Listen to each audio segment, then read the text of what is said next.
Hello everyone, we are back again with another this game, more Little Busters. Give me a second, let me get into my chat room again. Let me refresh my laptop.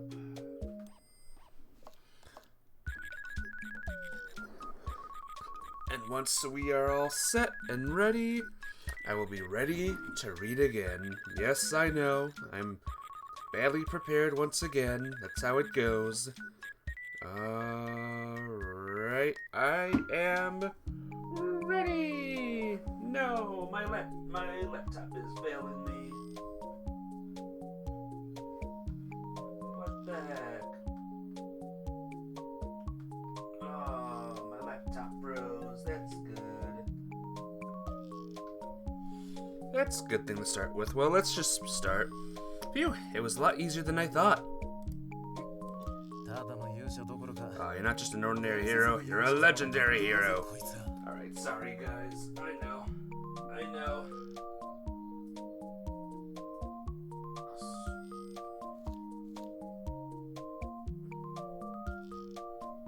Okay, there we go. Legendary hero. Yeah, that's me. I don't want to be part of such a legend. But it's still embarrassing. You'll be going out alone? That's definitely a date, isn't it? I'm starting to feel that this is all too sudden. That's not true. This is quite normal. Is it really? Not like I understand this, but why don't you think of it like you're walking in the town with us? Yeah, maybe. You sure don't make yourself clear. But, well, it might be possible for me after all. Why are you panicking? Rin showed up all of a sudden. That's what it means to be in love. Love? Ah, that. Good luck. You so don't know what you're talking about. Well, we're cheering you on. Okay. I'll have to give it my all on Monday after school.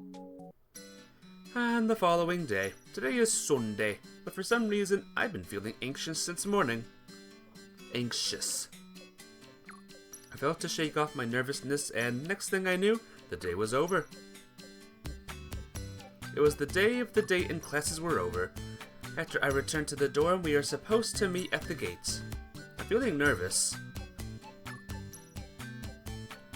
The sky was covered with thick clouds. It could start raining at any moment. You're going? Oh yeah. I couldn't sleep well yesterday. Take an umbrella, it's going to rain for sure. Yeah, you're right. I picked up my vinyl umbrella, leaned outside the corner of the shoe rack, and went outside. I scanned around for Kurugaya-san as I arrived at the gates.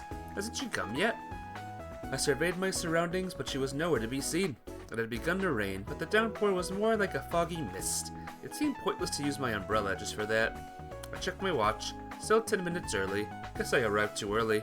I smiled wryly. Maybe I was too excited. 3 hours passed. Okay, not really. 5 minutes passed. Oh. Kurugaya-san. It was Kurugaya-san, for some reason, walking from the direction of the school building. Whoa, my heart's beating faster all of a sudden. You're so early. Do you want to drink tea with me so badly? Well, yeah. It was hard to give an answer. But still, looks like it's going to rain. She looked up at the sky. Let's go before it really starts pouring. Alright. Started walking side by side. Side by side. The rain was gradually getting heavier. Oh man, I was looking forward to this day so much. We sought shelter from the rain under the eaves of a bookstore. I'd bought an umbrella, but Kurugaya-san had absolutely nothing in her hands. Hence, we could only wait for the rain to let down. For the time being. Well, no use complaining, young man. What shall we do? Head back? And after coming all this way, get under my umbrella. Open my vinyl umbrella. Fumu. Okay, shall we go? My umbrella was small. With the both of us under it, my left and her right shoulder were exposed to the rain and soaking with water. Now that I think of it, we're having quite an intimate moment. When our gazes met, I ended up instinctively turning away. What's wrong? Nothing. For starters, calm down. It's going to be raining for a while. Eh? The forecast says so. I see. I noticed that the umbrella had started leaning to my side. Must be Kurugaya-san being considerate. Now that I think of it, this is not how I should be acting as a man on my own. I casually moved the umbrella back to her side. Moo. She forced it back. I shifted again. And she forced it back again. I moved it. And back it comes. I move it. Are you picking a fight? No, I was just trying to be considerate. I honestly don't even care. I don't care even if I get wet. I don't care either. You're going to catch a cold like that. If you catch a cold, I will have to take care of you again. It was me who didn't bring an umbrella. Listen to what I say. It's not being so concerned with me. I can't do that.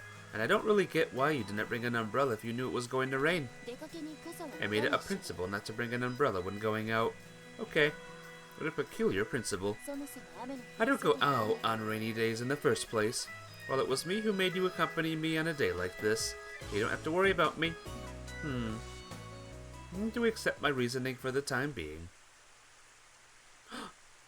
Ah, you're walking along the station square of the shopping district. People who didn't have umbrellas were dashing through the rain, and those that did were treading in the downpour with glum looks, and others were taking shelter. Felt a little embarrassed sharing my umbrella with Kurugaya-san. But not a single passerby seemed to pay us any heed. There were no cars passing through the road, and the audible sound was that of the falling rain. It's a nice image. I think she's much taller than this, but, very nice. I felt as if the two of us alone was somehow separated from the rest of the city. If I had long boots on, I'd love to splash around, splash straight through these puddles. She muttered as she carefully edged around the puddles on the road.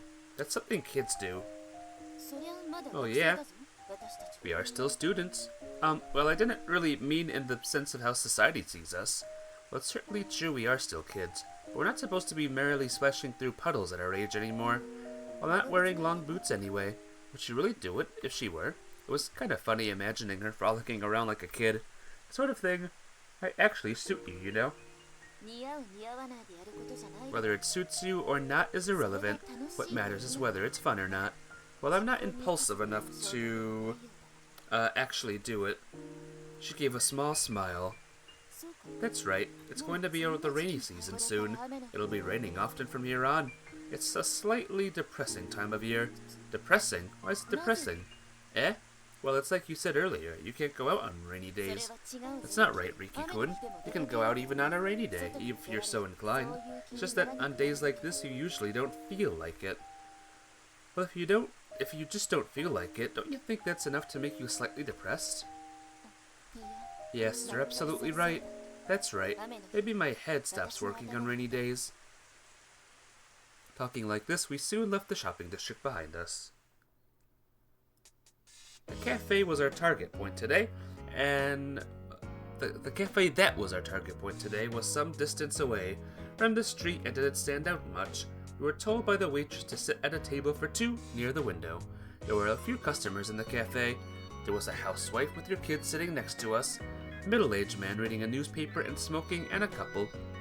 Well, we must have looked like a couple ourselves. We're lucky. It's usually a lot more packed than this. The selling point here is unlimited coffee refills. They have some decent snacks and desserts too. It's a fine place. Oh! I haven't come to places like this a lot.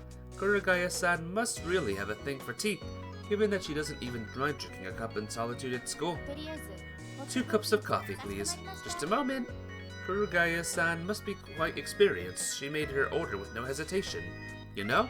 If we were a couple, that would have been my role. I didn't think you'd say that. Riki-kun, were you worried about something like that? She asked in delight. Riki-kun, you don't have to force yourself to act manly. I like you as the kind of easy-to-tease character you are. Besides, if I wanted an embodiment of masculinity, those 2 idiots would be more than enough. Well, well, well. How could she say she likes someone so easily? Soon we received the coffee that we'd ordered. Since ancient times, young people in the Great Britain have been going to cafes to engage in debates and to voice their concern over the future of the country. Oh! We should follow this tradition, but I'm not exactly concerned over the future of our country. You have no sense of impending crisis, do you, Riki-kun? Then shall we debate the absurdity of the concept of frozen steamed vegetables?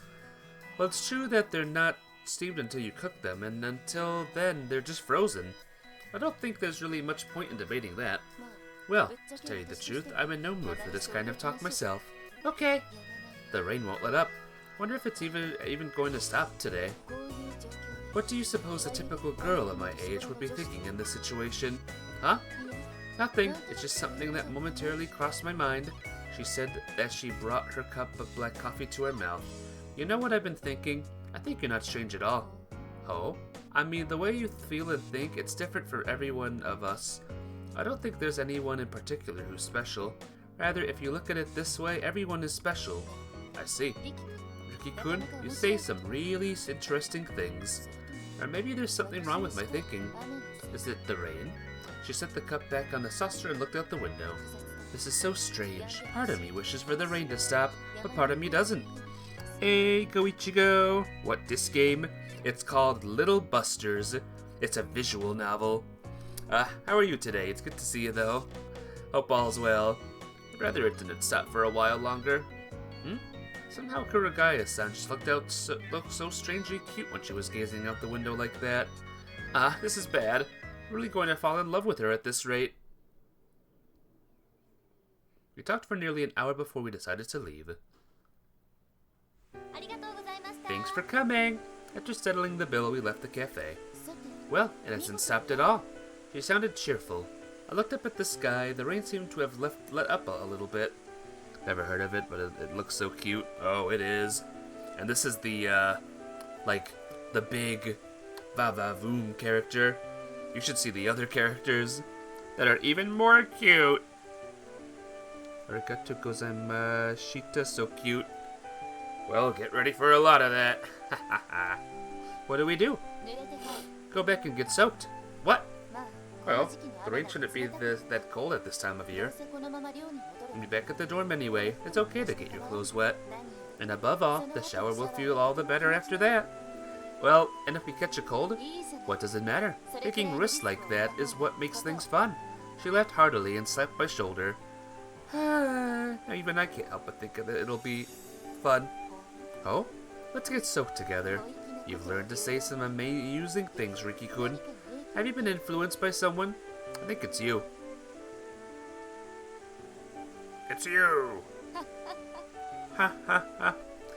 She jumped into a puddle while laughing. Kurugaya-san, there's no need to jump into them on purpose. That's what's fun about it. Is that really so? My feet were soaked to the bone. The shoes made a funny noise each time I took a step. Geez, it doesn't even matter if I avoid the puddles or not anymore. I no longer cared whenever I was stepping. Well, well, you really are as wet as a rag, young man. You too, Kurugaya-san. Oh no, Oni-san is having fun doing this. And I'm having fun too. I don't get it. Are you having fun, young man? What do you mean? They say she's messed up in the head. They say she's like a robot. They say she's fine no matter what happens to her. Is that really fun getting soaked with someone like that? Yep, it is. Ha. She gave me a look of disbelief. And I don't think this way. You're not a robot, and you're not fine no matter what happens to you. You're not fine. That's why you were so angry that time. I mean, isn't that such a very human thing? I just don't understand. I see. It's human, huh? I wonder if I can do it. She muttered and thrust her foot into a puddle. It wasn't me who didn't understand about Kurugaya-san. Oh, you're back. When I got back to my room, the 4 people I expected to see were inside waiting for me. What happened? You're all soaked. Well, things happen. I sneezed before I could finish speaking. Before presenting your report on the battle, go take a shower. You'll catch a cold otherwise, the way you are. You're right. Why do you look so happy? That's called love. Oh, that, she said, like she'd only just remembered. It was clear she didn't have a clue. Went to the shower room and being nagged by Kengo. After changing clothes, I returned to my room. So, how did it go? Well, if I were to say, we met up at the gates, then went to a cafe near the station. What? Isn't that a normal date? So it started raining on the way, and we took shelter under the roof of a bookstore. That's when we went to the cafe, sharing my umbrella. Oh, not bad at all, Riki. And were you the one who suggested it? Well, yeah, it was me. Hey, what happened then? No way. Just from hearing your story, I'm getting all hot to trot. I don't think you even know what that means. Hot to trot. Ah, that. You know what that means? What he means? Incredible. So we went to the cafe, talking for a while, then came back without opening the umbrella. Sounds like success. Success at what? How far did you get? Damn, I'm seriously getting all hot to trot. No, I really don't think you're getting hot to trot. No, I'm totally getting hot to trot too. No. But know what? In the cafe? No, forget it. What's up with that? I was going to say she had looked cute, but I figured they'd blow it out of proportion. Hot to trot? No. So, did you have fun? Yeah, I really meant it. I see. That's what matters, isn't it? Right. All in all, I got to know Kurugaya-san a little better today. And now, I know that I like her. Achoo! I think you might have been out in the cold for too long. Yeah, maybe. I'll turn in a little earlier today. Felt something of a distant chill. Okay, let's move to Kyosuke's room. We still haven't settled that game of extreme cards from that time. You're on. Let's have a go at it. Alright! Just hearing the name of the game made me want to bail out. I was so glad I wasn't feeling well. Next morning, I ended up catching a cold. 7.9 degrees, just a common cold. Jeez, that's what you get for never working out. You're too weak. You wanna catch a cold no matter what happens, though. Thanks. Stupid. Good rest for today. If something happens, you should give us a call. I'll put the cell on your bedside table. Okay. Rest well and recover soon. You're saying I'm not gonna catch a cold since I'm stupid, huh? You got some nerve. Took him long enough to realize. Whack. There's a sick person here. Pipe down. I'm sorry. All four of them left the room. Whoa. My head feels so heavy. I applied a wet towel that they had prepared to my forehead and drifted off to sleep. I wonder if Kurugaya-san is alright. I guess I don't have to worry about her. These thoughts went through my mind as my consciousness faded away. I awoke from my light slumber. I still feel languid. I didn't open my eyes. Well, at least I'm feeling much better compared to this morning. I should just keep sleeping. Just when I thought so, I felt something cool on my forehead. Seems like someone had put the towel back. Oh, did someone come back already? I had lost track of time, but still it didn't seem likely that I had been asleep for so long that classes were something. I opened my eyes. Oh, hi. Oh, there was a familiar face right in front of me. It was Kurugaya-san. You're awake, Riki-kun? Well, Instinctively roused my body and pulled away from her. Kurugaya-san, why are you here? I'm here to check up on you. What other reason could there be? No, that's not what I'm asking. I shot a glance at the clock wall. Almost 12. It was math class at this time. Did she come all the way here for me? Well, you could say I'm here to waste time in a worthwhile fashion. You shouldn't feel too bad having a charming young girl such as myself.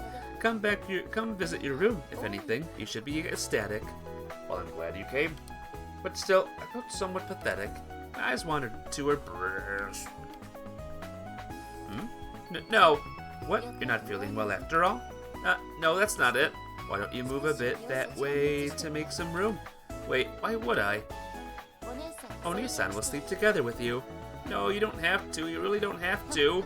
Ha ha ha. Don't mind it.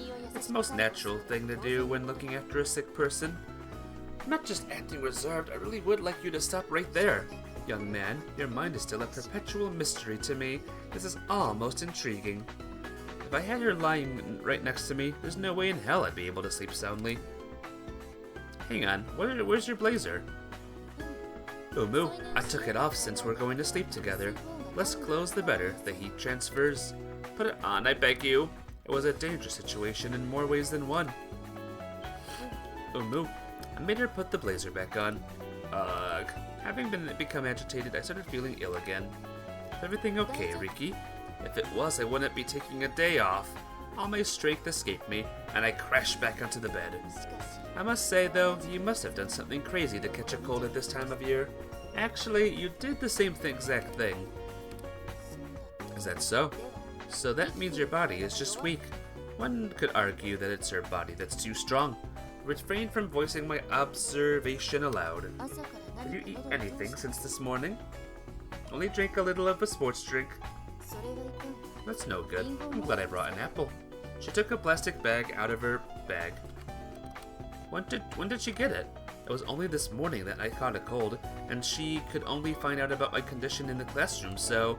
Well, I started feeling worse just by thinking about it. I shouldn't have put too much thought into it. Now that I think of it, there's no kitchen here. Well, a sink will do. After some time, I heard the sound of running water. I heard her take a plate from the dresser. And at last, I heard her start peeling the apple somewhere near the bed. It was an uninterrupted rhythmic sound. Her pace was so steady, I felt comfortable listening to it.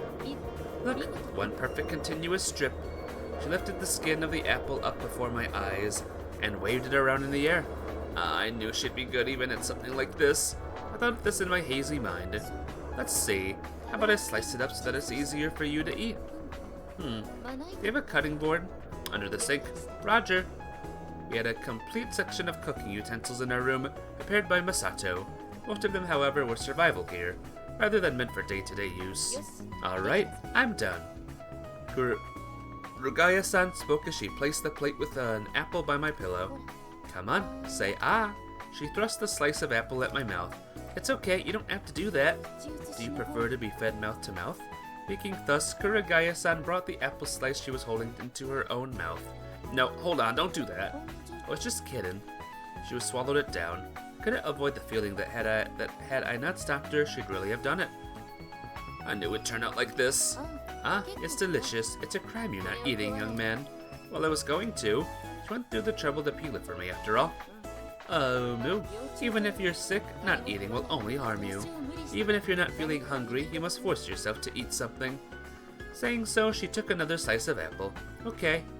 Honestly didn't feel like eating, but I still took a bite of it. I gulped it down. That alone felt like a Herculean task to me. Ah, my bad. I ended up eating everything. While I was painstakingly trying to finish just one slice of apple, she had managed to eat the rest of it. Okay, I'll do it to another one. Produced another apple from her bag. Sound of the apple being peeled filled the room again. Kurugaya-san, you're so good at it. Well, yeah. Alright, this is special service. I'll show you something interesting. The pattern of the sound changed so subtly when she said this. Apparently, she was now carving something into the surface of the apple. Okay, this is for you. She handed me an apple with the word melancholy engraved on its surface. That's amazing, I'll give you that. But is this really something you should be giving a sick person? Fumu, you don't think so?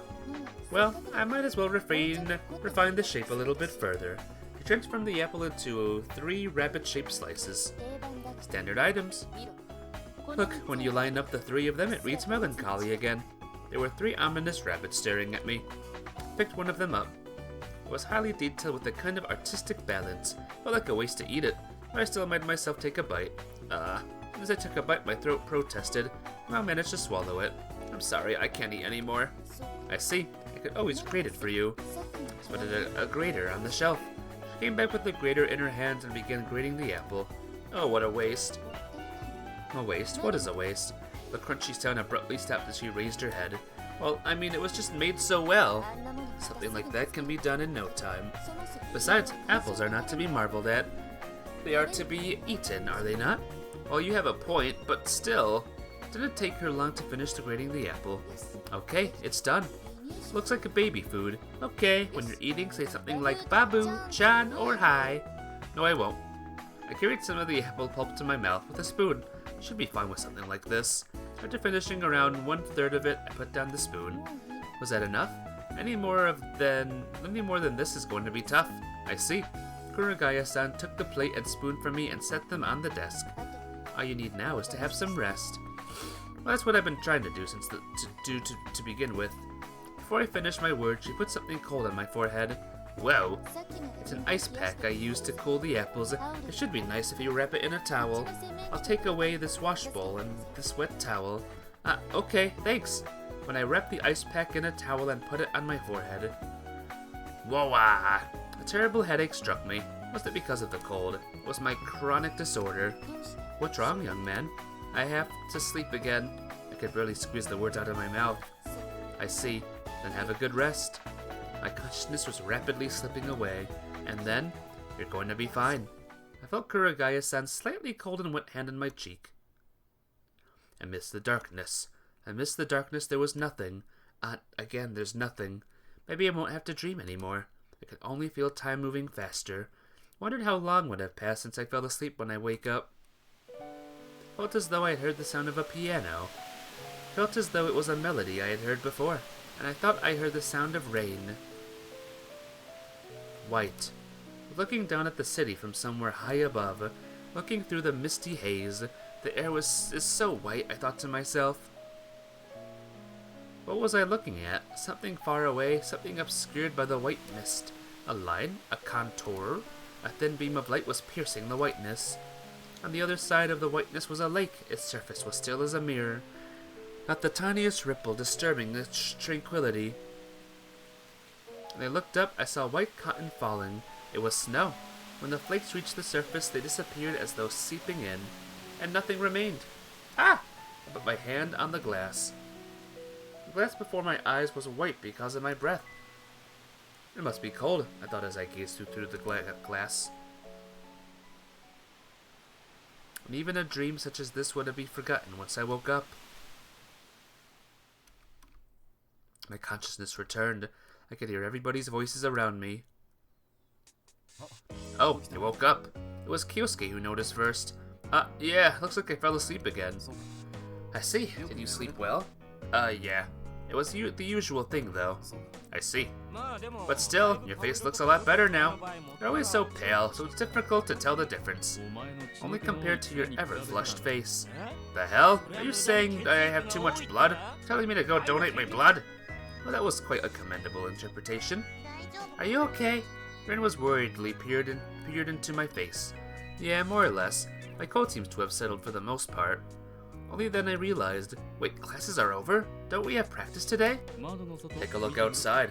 I looked out through the window like you told me. Rain. Well, it's as you can see, and since you're bedridden anyways, it's a day off. Curse you, Rain. We can't play outside anymore. There, we're going to play once it lets up. For once, I felt grateful to the rain that always seemed so depressing. It was encouraging to have everyone here around me. Whoa, what's with this apple skin? When you put the three of them together, it reads melancholy. Is that some sort of code? Well, did someone come? Yeah, Kurugaya-san stopped by before lunch. He peeled an apple for me and also gave me this. I showed them the ice pack. It had already become tepid. Ah, so that's it. I was wondering where Kurugaya had gone. I'm going back. Huh? Why don't you at least stay here until dinner? No, I'm going back. Well, so she says. Thanks for checking up on me. Directed my words at her. Get well already, dummy! She left.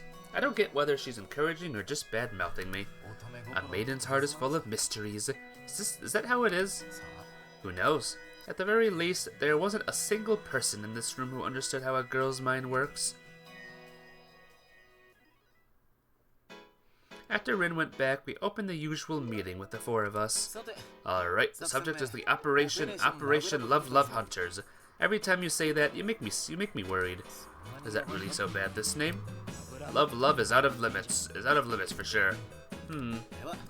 How about Lolly Hunters then? You could have heard a pin drop. What's with the grossed out reaction? Nobody said I'm a lolicon.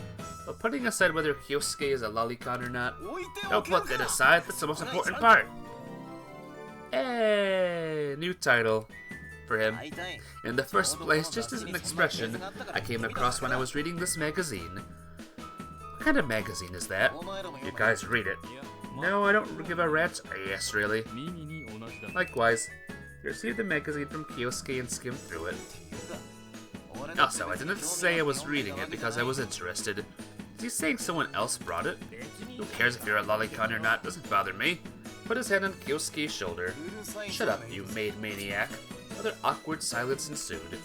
Don't think I didn't notice your eyes stopping at the pages went maze when you flipped through the mag. No way, it just so happened.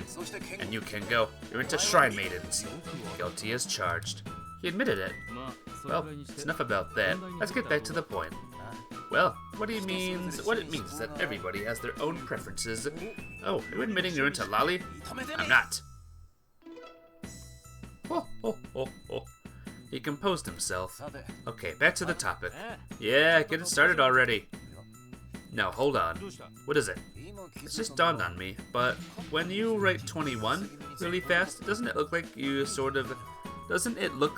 like it says lolly? The hell are you? Wait, huh? I can actually see it. Quit with your jokes already. Well, I can see it. At this rate, once I turn 21, and my name will be written as Masato21, it's going to turn into Masato Lolly. Well, I don't want to turn 21. Back to the topic, please. We finally got around to the subject. How about you give her a present? That's so stereotypical. Really? I think it's a pretty nice idea. It's a very straightforward approach, and she should be happy to get a present. I agree. Not so much stereotypical as it is fundamental. So what should I give her? I guess it could be something that she likes. Well, that's how it normally works. Do you know what her likes are? It seems like she likes coffee and tea and those kinds of things. Then can't you give her something related to that? No, if it's too directly related, what will happen if she already has it? That'd be awful. That's why it has to be a little more irregular than that. Dear me, I never thought he'd really buy it for me. I should aim for that level of surprise when she gets it. No, it's not like I've announced earlier that I'm going to buy something for her. Kengo, don't you have any ideas? Masato folded his arms and questioned Kengo. Ah. Well, I have an idea, but I'm afraid it's hard to realize. That's okay, at least tell us what it is. First, make a reservation at a restaurant on the top floor of a hotel.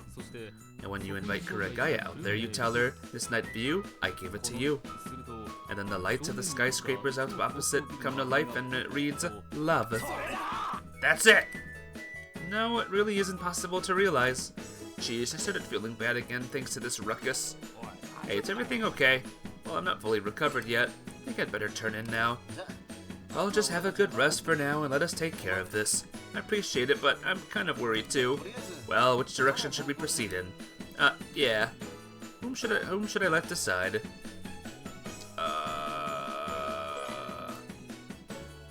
I don't think it matters which choice I choose here. Kengo's never here, so let's do Kengo while we have Kengo's route unlocked. I mean, maybe it's always here. He's just never in a cast. Kengo, I'll leave it up to you. Okay, I got it. Rest assured and sleep sound. Okay. Good boy. It was hard to use good judgment with my mind so hazy. I feel like it's not going to work whichever one I choose. On the following day, my body felt better. I could move around like usual. Huh? Masato had already gone out to train like always. What did they do about the present? The feeling of worry I felt yesterday surfaced again. Wonder if it'll be alright. During the baseball practice after school. Well, we're starting today's Operation Love Hunters. Are we still using this name? Fool! First of all, the present has been prepared. Why did he get angry? Take it. It's literally love. Kengo tossed something in the air. It was a neatly wrapped box. I failed to catch it and it fell on the ground. Hey, watch out. Love is going to break. Be careful. My bad. Everything is up to you now. Well, I really think that the contents are at least as important as a factor. Well, good luck.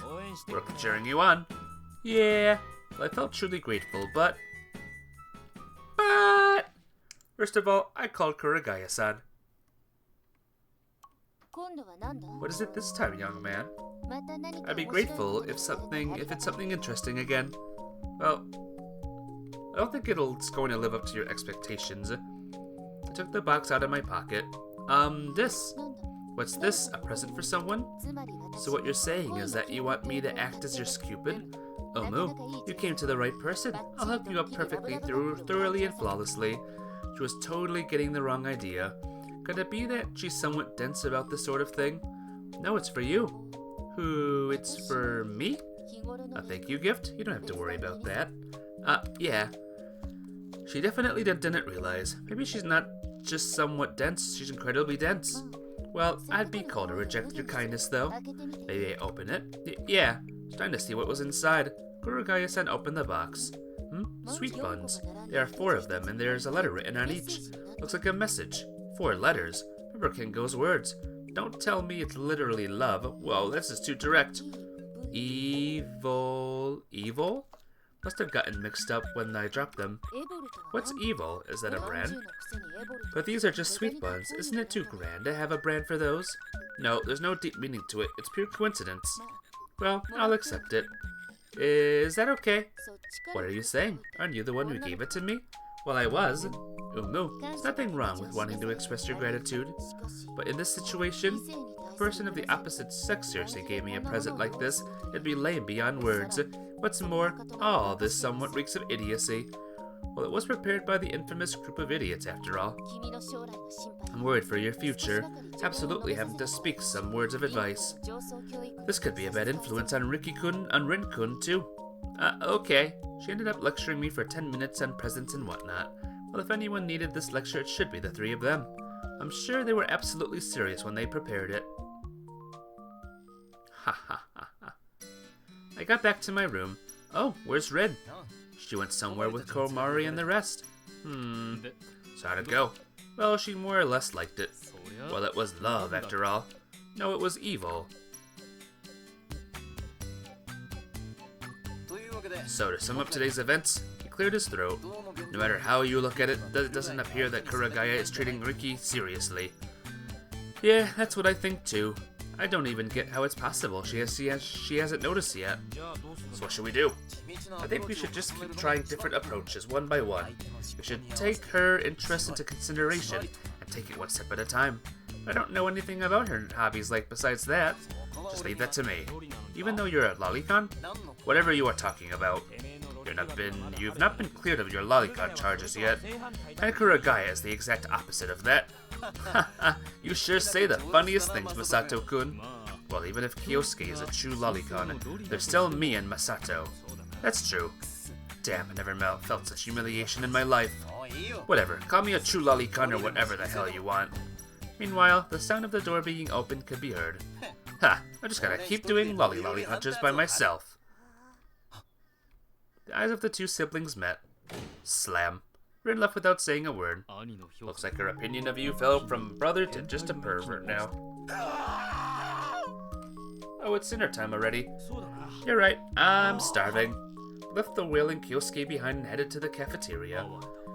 How pitiful. I thought so too. During dinner, there was a tense atmosphere. Rin, can you pass me the soy sauce? Kyosuke pointed at the soy sauce near Rin. She completely ignored him. He had no choice but to reach for it himself. Keep away. Kyosuke shrunk back. I'm your brother? A worthless pervert. And that's how people fall from grace. Well, you reap what you sow. Should weigh his words better next time. Kyosuke's scream of despair echoed through the cafeteria.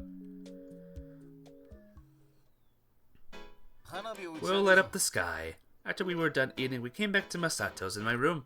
You're saying you're going to set the sky on fire? Is the end of the world at hand?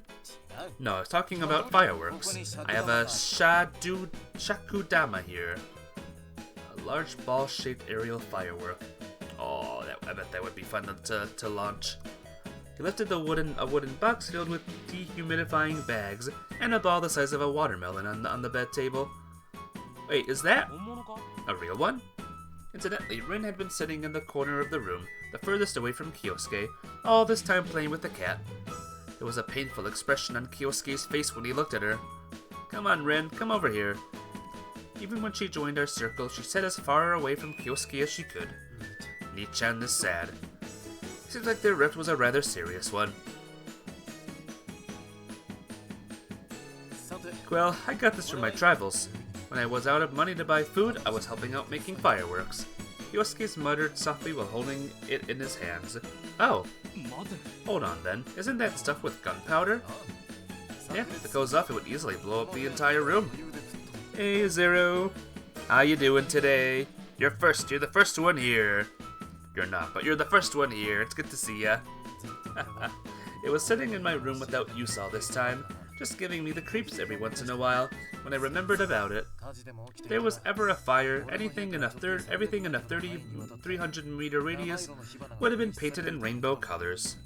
Well, That's totally a bomb. Oops, you dropped it. Whoa, Kengo leaped over and caught it sliding on the floor.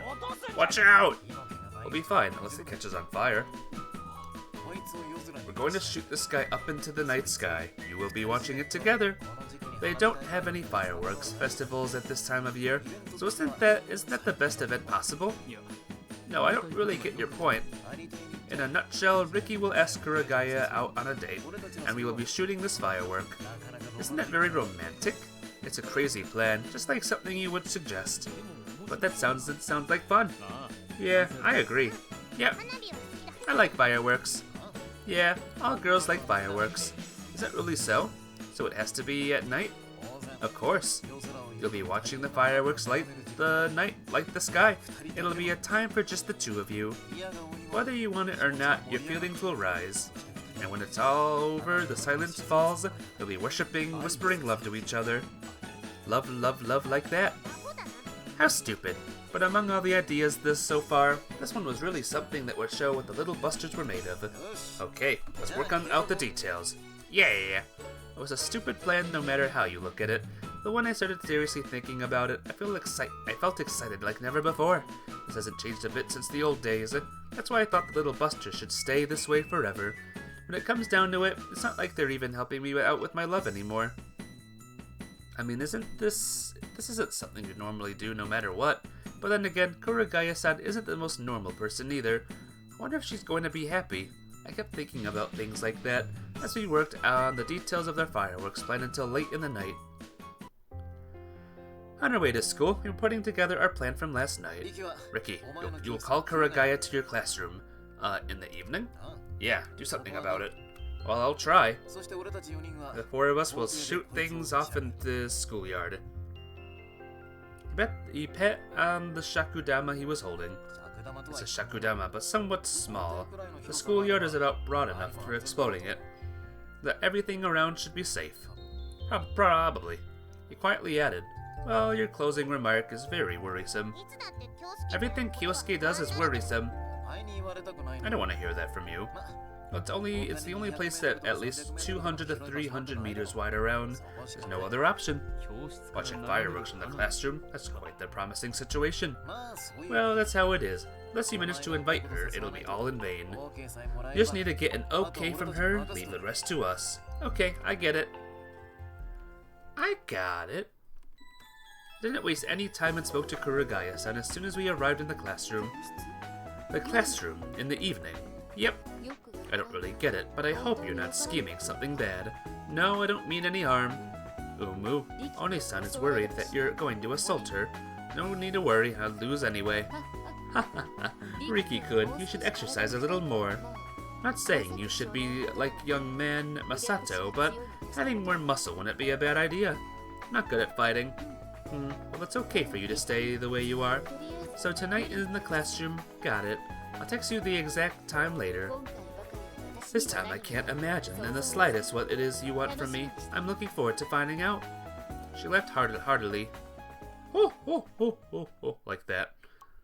So she said okay. Okay, nice work, Ricky. It's up to us now, huh? I brought some skyrockets out of my phone pocket too. Thanks and sorry for that. Don't worry, they were sold off an off-season price anyway. Didn't cost much.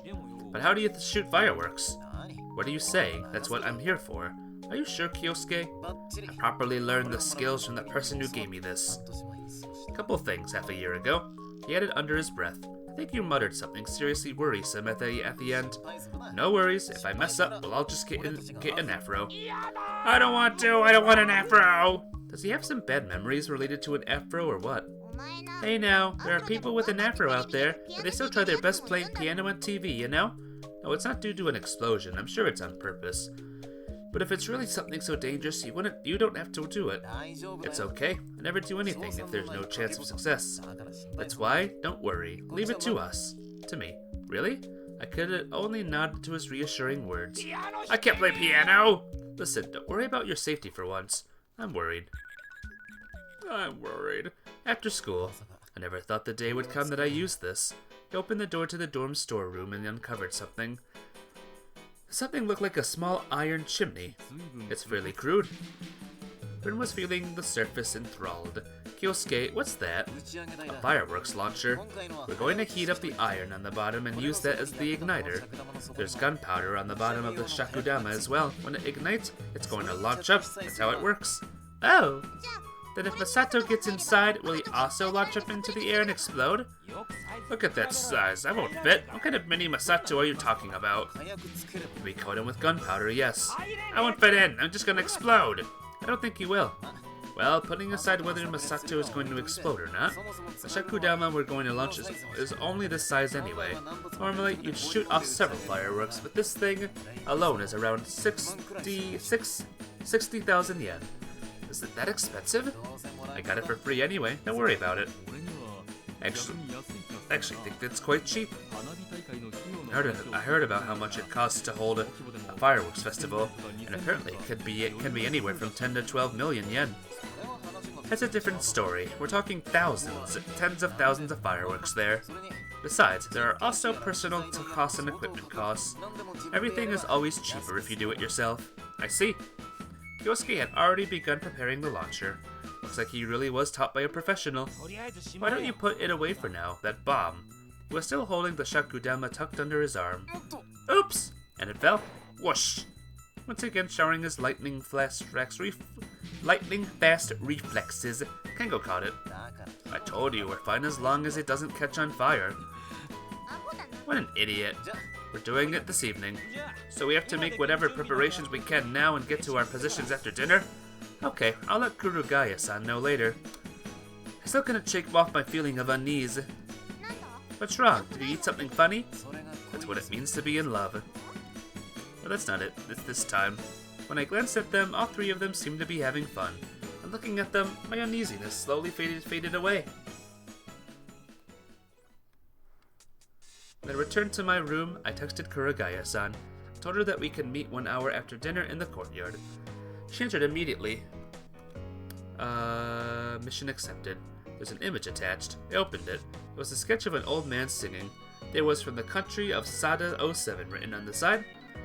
Why, Sada? And she was unbelievably good, like always. Did she answer you? Yeah, she did. And there's Sada as well. Sada? Why? Hang on. Oh, my water bottle's low. Oh no.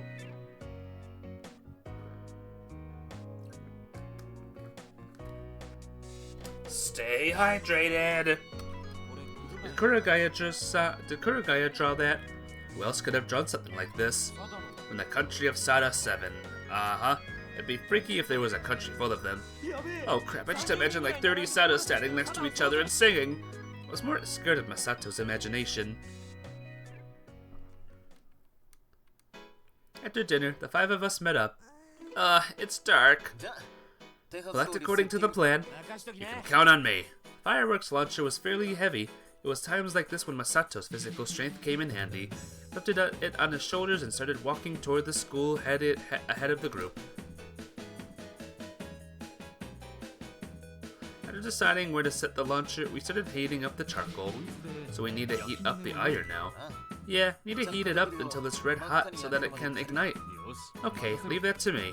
You begin blowing with the fan to keep the charcoal burning. Oh, that kind of fits you. It's like you're grilling eels. I can't tell if you're praising or just bad-mouthing me. Ah, the charcoal isn't where it should be. Can you move it with your hands? Yeah, sure thing. Wait, I'm just gonna burn them. Why do I have to do it with my hands? I thought you trained enough to be able to move your fists fast enough. The hell? Watch me. Ora, ora, ora! He started piling up charcoal with his bare hands. Well, wait, you're really doing it? No. Yeah, freaking hot! He fell to the ground and started rolling around, cradling his head. What an idiot. He was only bluffing. You need more training. Saying so, Kengo started moving the charcoal around with his bare hands. Truth be told, I wasn't really necessary here. I'm so dependent on them. Physical strength was required. No one could do it better than Masato and Kengo. As far as creative thinking was concerned, Kyosuke was unrivaled. The only thing I could do was stick to Kyosuke and do simple tasks, like if there were any. It was partially because all of them were too extraordinary, though. It should be about time. Ah, you're right. You could make a call to my cell phone to signal when we should make our move. Okay.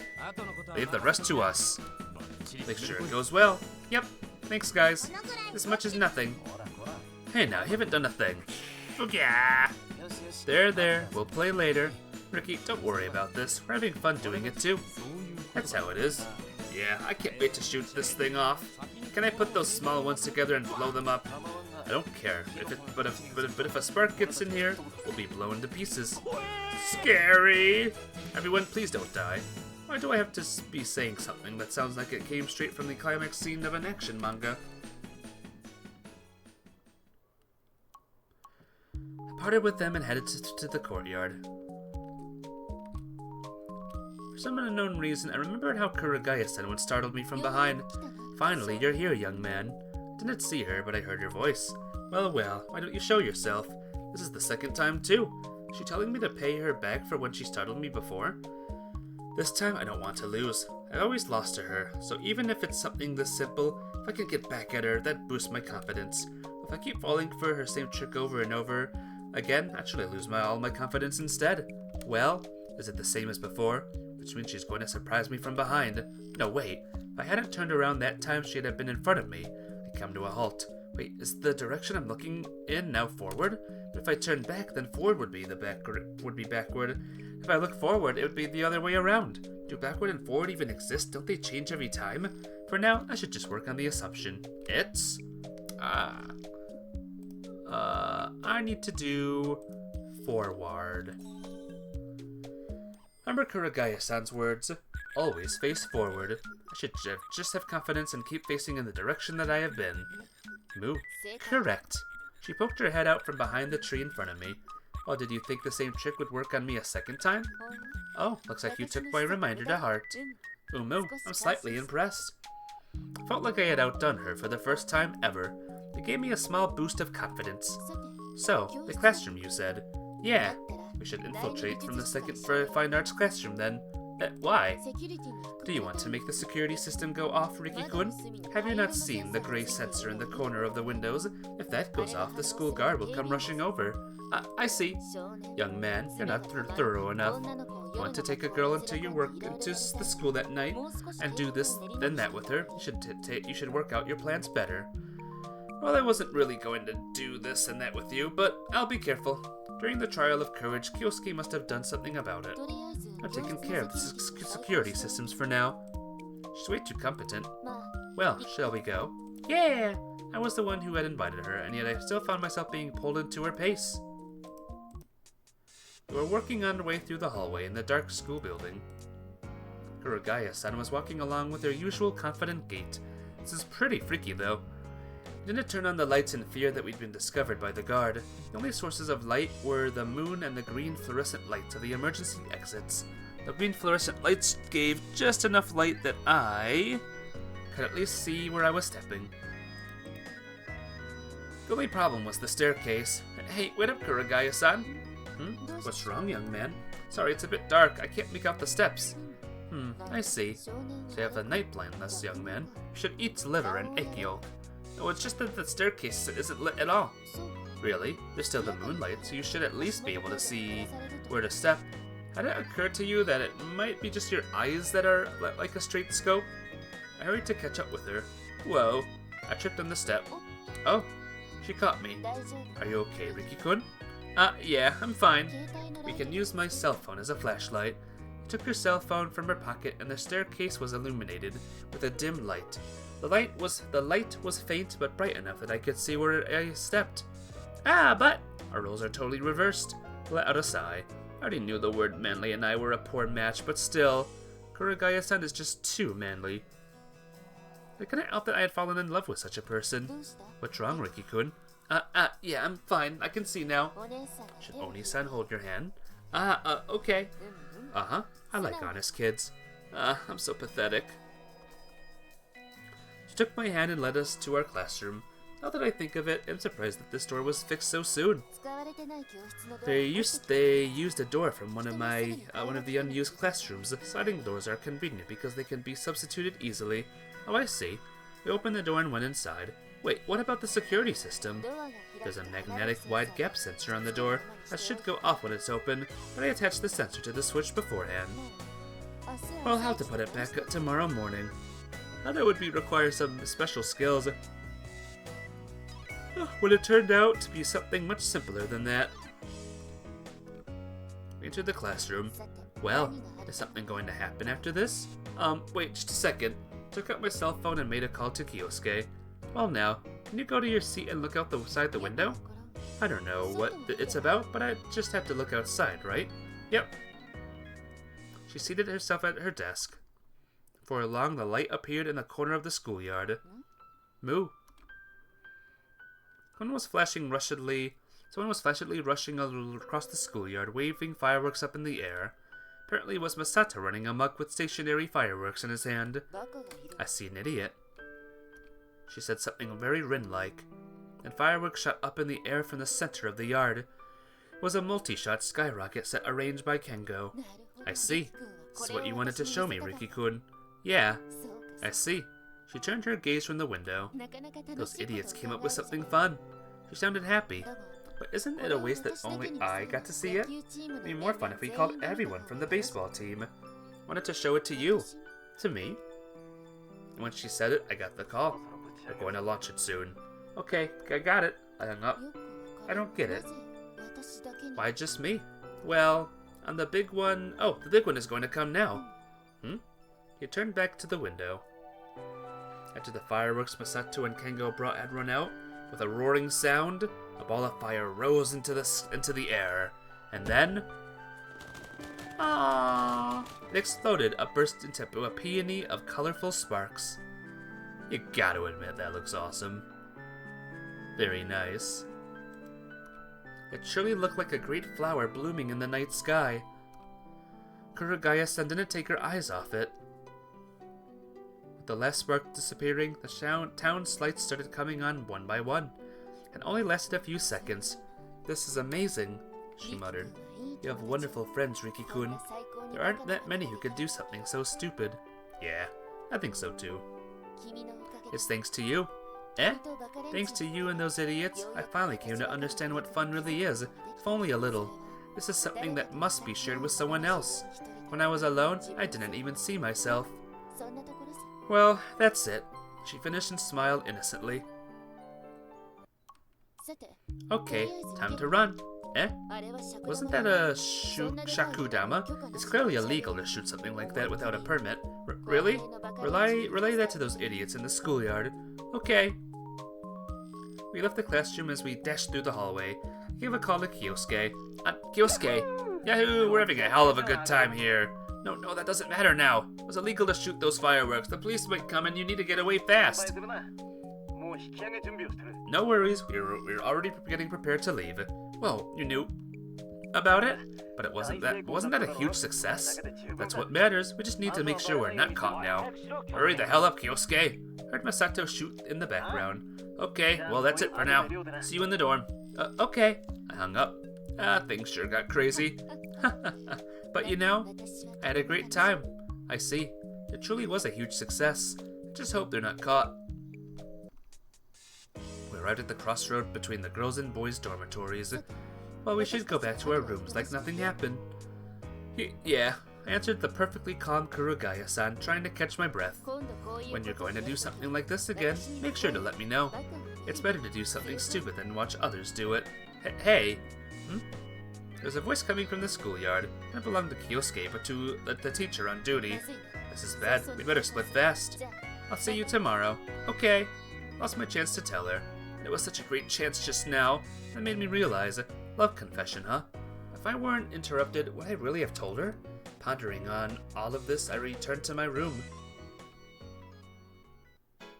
So I suppose the fireworks was a huge success. I see. We did well. Piece of cake. Yeah, good work, everyone. I'm dead tired. Has she even done anything? Yeah, nice work, people. We all gave a round of applause. Wait, never mind the fireworks. What happened after that? Well, we split up before I could say anything. What? Well, Kenko was scary. Wasn't Kurugaya happy? Yeah, but if anything, I'd say it improved her opinion of us all. Wow. I'd say it improved her opinion of all of us. Meaning that all of us have a chance? Oh boy. Off with her head. A neat hold on his neck, a guillotine from hell. Ka-cha! Arg! No, you can have her. Seems like that attack has traumatized him. Kurugaya. Wahaha, be afraid. Sorry, it's not happening. You couldn't put it past Kurugaya-san to pull out a machine gun during battle. A chance, huh? Wahaha, die. Power concentrated on Kurugaya, activated the super mega flare. Yeah. No, to be honest, I don't think I can win. Look, when did this even happen? Kurugaya is scary. She's thinking it too. Foo, you're like a cat. Let go, you idiot! Ha ha ha. Funny. There's nothing quite as dreadful as having the back of your ear scratched. I'm not sure about that. Basically, now that she has a higher opinion of all of us, it means you have to try even harder. Make it sound so easy. Kurugaya-san is pretty dense when it comes to this. So what are we gonna do? Keep at it until she notices? Well, I'll confess to her. I was going to do it today, but I couldn't find the right moment and let the chance slip away. If I don't do it, she'll probably never realize. Are you serious about this, Ricky? Yeah, but I need some mental preparation. In a sense, I was lucky that I couldn't find the right moment and let the chance slip by. Thinking back on it, it wouldn't have gone well under those circumstances. Confessing to Kurugaya, you're awesome. But if it weren't for you guys, I would never have gotten this far. Our efforts weren't in vain then. But will it go well? I don't know yet. I see. Then do as you wish. Okay. The following day. That's what I said, but what's wrong, young man? No, it's nothing. During math class, we were having tea in the courtyard, like always. I was solving equations under Kurugaya-san's guidance. You've been spacing out so much recently, Riki-kun. It seems that you haven't been getting enough sleep. Well, sort of. It was because of her. I had a hard time falling asleep thinking about how I'd confessed to her. It's natural that I didn't get enough sleep. Are you worried about something? My worries also had to do with her. I should just let it out at once. I surely feel better. I sighed. When you fall in love with someone, you become unable to think of anything else. There really seems to be something on your mind. You can always consult me. There's only one thing young men your age could be worried about, and that's love. She laughed heartily, slapping me on the shoulder. You know, she had uncanny intuition, and yet she's so dense. Why did I fall in love with someone like her? Out of all people, I had to fall in love with the most troublesome one. That's how it's do. When you're young, your head is often full of thoughts about the opposite sex. Let delusions get the best of you. Go out on the veranda, naked, and scream, "There's number one in the world!" Or run like a madman along the National Highway number 16. No, I'm not that impulsive. You seem to lack that unconstrainable passion. No one in their right mind would never have such unrestrainable passion, only a pervert. She never changes. Anyhow, what about you, Kurugaya-san? Me? Yeah. Who knows? What kind of answer is that? At the very least, I don't seem to have such passion. It'd be a disaster if you did. Well, I told you. I'm only capable of moving and talking, that's all. That's really worse, so I'd not have fallen in love with her. In the cafeteria during lunch, I'll confess to her today after school. Open the conversation by cutting to the chase. Nani? Hey, you're making me embarrassed. Don't blow it out of proportion. But this is so soon. I don't think so. We've done so much already. Besides, no matter what we do, she's not going to realize, unless I tell her straight out that she'll never realize my feelings. So what should we do this time? Operation Confession. No, this much I can handle by myself. Or rather, that'd be way too embarrassing. Will you be okay? Who knows? You should sound so unreliable. But I have no idea what Kurugaya-san is going to answer. I'm sure no one but her knows that. I'm just hoping it'll turn out okay. But I have no certainty that it will. And I won't know unless I try. Your love is so philosophical. Well, you know how she is. She's quite the troublesome one. That's right. I smiled wryly, but that's probably why I feel the way I do about her now. After homeroom ended, we were free for the day. Everything in the classroom came back to life, and excited chatter filled the room. Where's Kurugaya-san? I ran my eyes across the classroom looking for her. But she was gone. I'm too late. Don't tell me you didn't warn her beforehand. I was just too nervous to text her. Couldn't bring myself to press the send button. How pathetic. And you call yourself my arch nemesis. Huh? Since when? I think we should give you a hand after all. No, I'll be fine. I'll try to contact her. Walked into the hall. Took out my cell phone and dialed Kurugaya-san's number, but it didn't connect. Weird. I can't get through to her either. Same here. Wonder if her battery died. Guess I'll have to look for her, and I'll let you know if I run into her. Okay. Let everyone else started walking around the school. Or I left everyone else and started walking around the school looking for her. Near the vending machine, not here. Fine arts classroom, not here either. Sports grounds. Club room. And back to the classroom. Maybe she returned to the dorm, but if her phone doesn't work, I have no way to contact her there. I was sitting alone in the classroom contemplating what to do next. Maybe I should leave it for tomorrow. No, I won't be able to relax until I put an end to this anxiety and uncertainty. And I won't be able to move on if I keep putting it off. This is so mysterious. I want to speak these words so much, but I'm too scared to actually say them. I don't get it. She was always the one taking the lead. What a troublesome person. Let out a sigh. Decided to make one more round of the school. But then I heard the sound of piano. I strained my ears. I heard a familiar melody coming from the speaker. The sound was very faint. It was quiet, but it was the sound of Kurugaya-san's piano. Oh, she must be in the broadcast room. I started toward it. On my way, I texted Masato and Kengo that I had probably found her. There were clouds gathered up in the sky and it was getting dark. Closed my cell phone. Sound of my cell phone bringing slammed shut. Wow. Panic overcame me. I stood before the broadcast room door. Even though my intent was to face forward, it couldn't be helped that I was feeling panicky and nervous. Besides, I was never so self-confident to think my confession would surely be successful. What's more, I felt like I'd been only demonstrating my incompetence recently. But after coming so far, I had to go through with it and accept rejection should it come to it. For some reason, I remember the conversation between Kurugaya-san and Suginami-san on that day. What Kurugaya said back then, did it mean Suginami-san had feelings for me? No. Thinking about this now won't solve anything. You can't even understand someone's feelings, but still assume that they like you. You must either be a hell of a guy or a hell of a fool. No matter what, I can't move on until I tell her. How can I know what she feels like about me unless I ask her? Right. Made a firm nod and put my hand on the doorknob. Seemed like she'd already stopped playing piano. The sound was coming out. Kurugaya-san? My voice broke the silence. I heard her voice. I stepped inside and closed the door behind me. Oh, it's you. What brings you here, young man? Well, I heard the piano. Thought you would be here. Fumu. I see. It was careless of me. Forgot to unplug the cable. Getting another drink.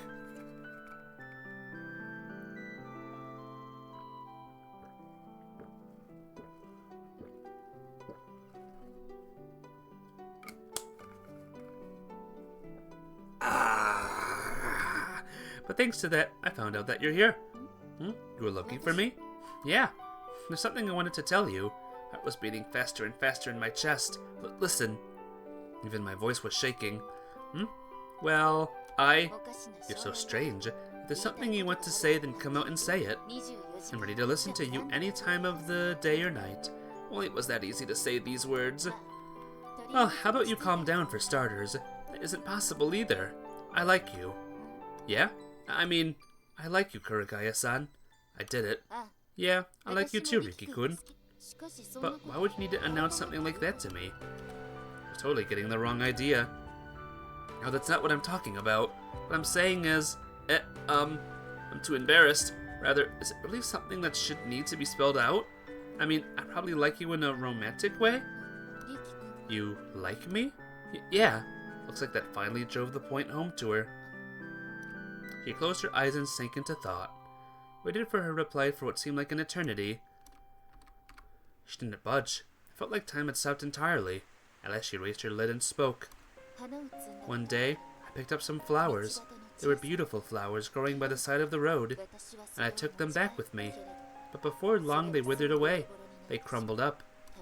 I regret it beyond words. She kept speaking in a low voice, not even once looking in my direction. I did not understand what she was talking about. Can you pretend you never asked me? I don't think I will ever be able to return anyone's feelings. She put her hand on my shoulder and on her way out. The rain's starting to fall. You should hurry back, too. Without another word, she left. Did she turn me down? After being left alone in the room, I heard a sound of rain. No, it started long before that. The sound was so quiet I had paid no notice to it. But now it felt maddeningly loud. Guess I was turned down. I said to everyone after we'd gathered up in my room in the evening. Everyone had a complex expression on their faces. Only Rin didn't understand what was going on. Well, what can I say? You did well enough. He put his hand on my shoulder. I know. Frankly, I was convinced it'd go well. Well, it's complicated, but I don't feel like it's over yet. She turned you down. It's over. But she just evaded my question. I still haven't heard what she really feels. I think I'll keep it at it for a little longer. What's with that positive outlook of yours? Though it's probably a negative one. Maybe I'm actually bad at giving up. Essentially, it's just that I can't get over it so fast after being turned down. The more I listen to you, the harder it is to tell if it really is positive or negative. Well, if you're a man, you should be able to make it a clean cut. Well, he had a point. You know, just being able to express my feelings to her is a big step for me. Listen, Ricky, I don't want you to be the one to pour cold water on you when you're being so enthusiastic, but what? Isn't it enough already? Any more of this and you're just going to end up hurting yourself. I know that's what it comes down to in any relationship, but if there's a chance that you'll get hurt, I won't be able to help you in this anymore. Pretend that nothing happened between you two now, I'll still be able to go back to the way you were before. I took some time for this point to get across to me. He was telling me to give up. I think it'd be difficult for you to handle her.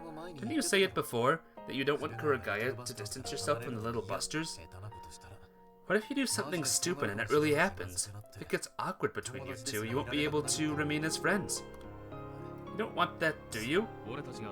Wait, no, I will do something. Kengo stepped forward before Kyosuke.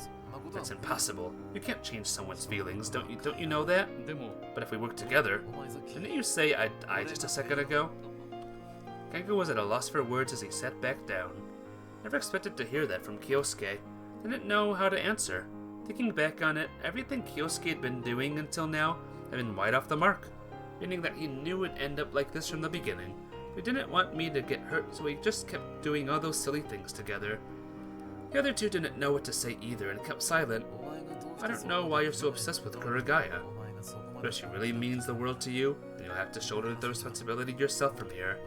Do you get it? He asked me with a serious look on his face. Responsibility. Can I really shoulder it myself? I can't give up. It's impossible. It's impossible. Just give up. I can't give up. No matter how great the risk is, I like her, and this can't be changed. What you're saying, Kyosuke, is that no matter how hard I try, I'll fail, right? Well, you can put it that way. It was Kurugaya-san who taught me to face forward. That's why I won't give up just yet. After I finish, Kyosuke let out a sigh. Well, it was us who stirred you up. I only hope it goes well. Right. There's nothing we can do. Good luck. Thanks. From now on, I was on my own. Is it really going to work out? Well, if it was so simple, no one would have to struggle with love. At the end of the day, I could only give it my best shot and pray for success. Are you so serious about this? That's what it means to be in love. Looked outside. The rain had finally let up. During lunch in the broadcast room. So, here again, Riki-kun. Yeah. I set the plastic bag containing my lunch on the desk and seated myself across from her. Uh-huh. Since you're here anyway, why don't you announce us a song? No, I don't want to. I see. That's a shame. That's not what I'm here for. What is it this time? I want to hear your answer. I don't think I'll give up until then. She said nothing to that. I was waiting for a long time, but strangely enough, I didn't feel nervous. It doesn't take long for people to get used to something, it seems. Or perhaps I was just steeled for any outcome now. It was because I had decided to face forward. Finally, she spoke. I think I gave you my answer already. Want to know the reason? It's as I said, I can't return anyone's feelings. It's not what I want to hear. What I want to hear is a lot simpler. What? Do you like me or do you not? Are there only two answers to your question? Yeah. Has to be one or the two. One of the two. You're putting me in a difficult position. I'm sorry, I know that. She let out a sigh. No one makes me lose my composure like you. Besides, it's me, you know. Why does it have to be me? I don't think it matters. Let me say it one more time. I like you. Huh? Kurugaya-san cast down her eyes and darted out of the room. What was that about? Noticed that the mic was still plugged in. Wow, it was on the entire time. I don't suppose anyone was listening anyway. Maybe it would have felt better if I had actually broadcast my feelings here. Is she really going to turn me down? I recalled Kyosuke's words. Need to at least get an answer from her. Is this too much for me to handle? Kurugaya-san was still full of mysteries to me. I had zero experience with romance anyway, so I didn't know how to handle the situation. But a look on her face. I'd never seen her make that face before. When she's like that, she's so cute. Every time I witnessed another side of her personality I wasn't familiar with, I ended up thinking this way. At first, I had only looked up to her. I simply thought she was cool. But now I found myself thinking more and more that she was cute. It's like this after all. That I'm thinking like this means there's no going back for me. If I had really been that easy to give up, it would have meant I wasn't in love in the first place. Anyhow, I need to set things straight. Rested myself on the chair and looked out the window. It was cloudy. Maybe I should be grateful that I don't have to curse the blindingly bright sky. God, what am I thinking? Let out another sigh, unplugged the cable and left the room. It was evening again and I still hadn't figured out anything. Just can't calm down. I'm going outside. Okay. I warned Masato, who was lying on the floor doing his workout, and went outside. I looked up at the sky. The clouds were gathering and I felt like the sky was shrinking. Is it going to rain tomorrow? Why won't the sky clear up? Oh, the rainy season is about to start. We're going to be having them for a while. Rainy days. I was strolling aimlessly along and then found myself in the courtyard. We haven't had tea together for a while. I should get something to drink. I headed to the vending machine. The rainy season is about to start, but it still feels chilly.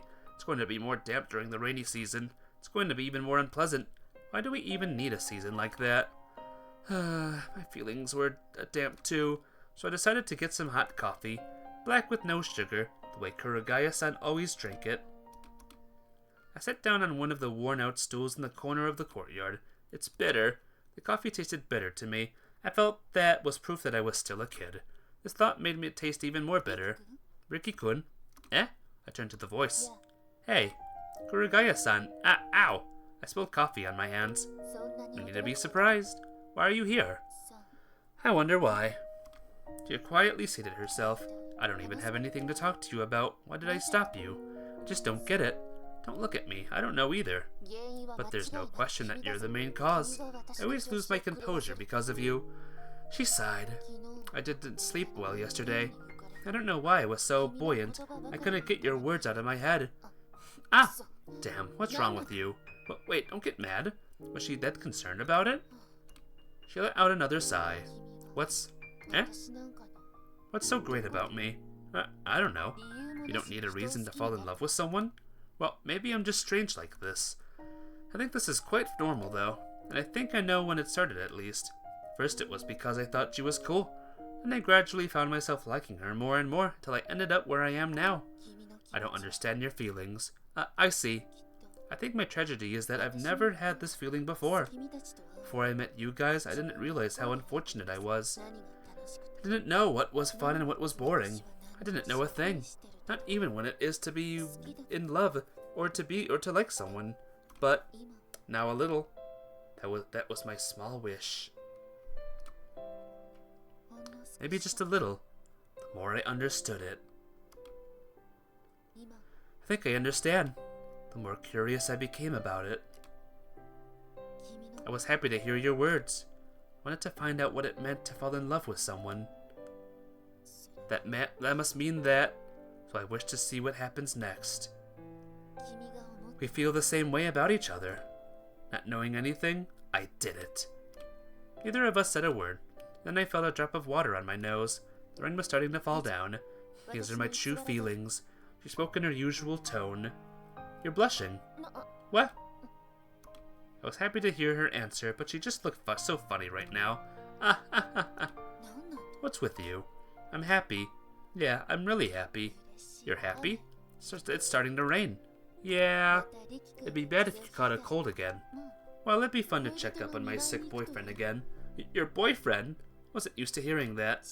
Am I mistaken? I was under the impression it was like that. No, well, if it's okay with you. Do I have to spell it out for you? We're now a couple. I hope it's clear. Yeah. Alright. Seems like she wasn't used to saying this either. What should I do in this situation? Nothing, just be yourself. You're right. Well, that's about it. Are you going back? Yeah. Promise me one thing. You mustn't go outside when it rains. Huh? Well, that didn't sound like anything out of the ordinary. Maybe she's actually quite the unexpected worrywart. Okay, sure, I answered. Then when it's sunny, let's go to the cafe. Cafe? The one we went to the other day? Sure, but only when it's sunny. We made a promise to each other, and after that returned to our respective rooms. I got back to my room. What happened? You're grinning like crazy. Something good happen? Do I look that happy? Yeah, you're totally smiling from ear to ear. Oh, okay. And then I got a call. What's that? Is that from your girlfriend? Awesome! Jumped to the same conclusion before. It was from Kurugaya-san. Sorry, you're actually right on the money this time. See? Aren't I awesome? I just knew it when I had this tingling feeling in my muscles. I had no idea what he was talking about, so I just answered the phone. Sorry. What are you apologizing for? Wait, what? He sprang up from his chair with a loud sound. Hey, who's that? Wait, it can't be anyone but her. Is it that old lady from the cafeteria? I can't even begin to imagine how you reached that conclusion. That idiot is too loud. Well, yeah, it's gonna be difficult to talk with Masato around. Hey, are you for real? Isn't she like way too old? Come on, you're wrong. What? And who is it? Hand over the phone to me for a sec. I just want to hear her voice. Riki-kun. Yeah? Hand over the phone to the idiot for a moment. Okay. Handed over the phone to Masato. My water bottle's empty, guys. I'll be right back. Let me check something. Oh, good. This water bottle is full to the brim. I have 2 water bottles.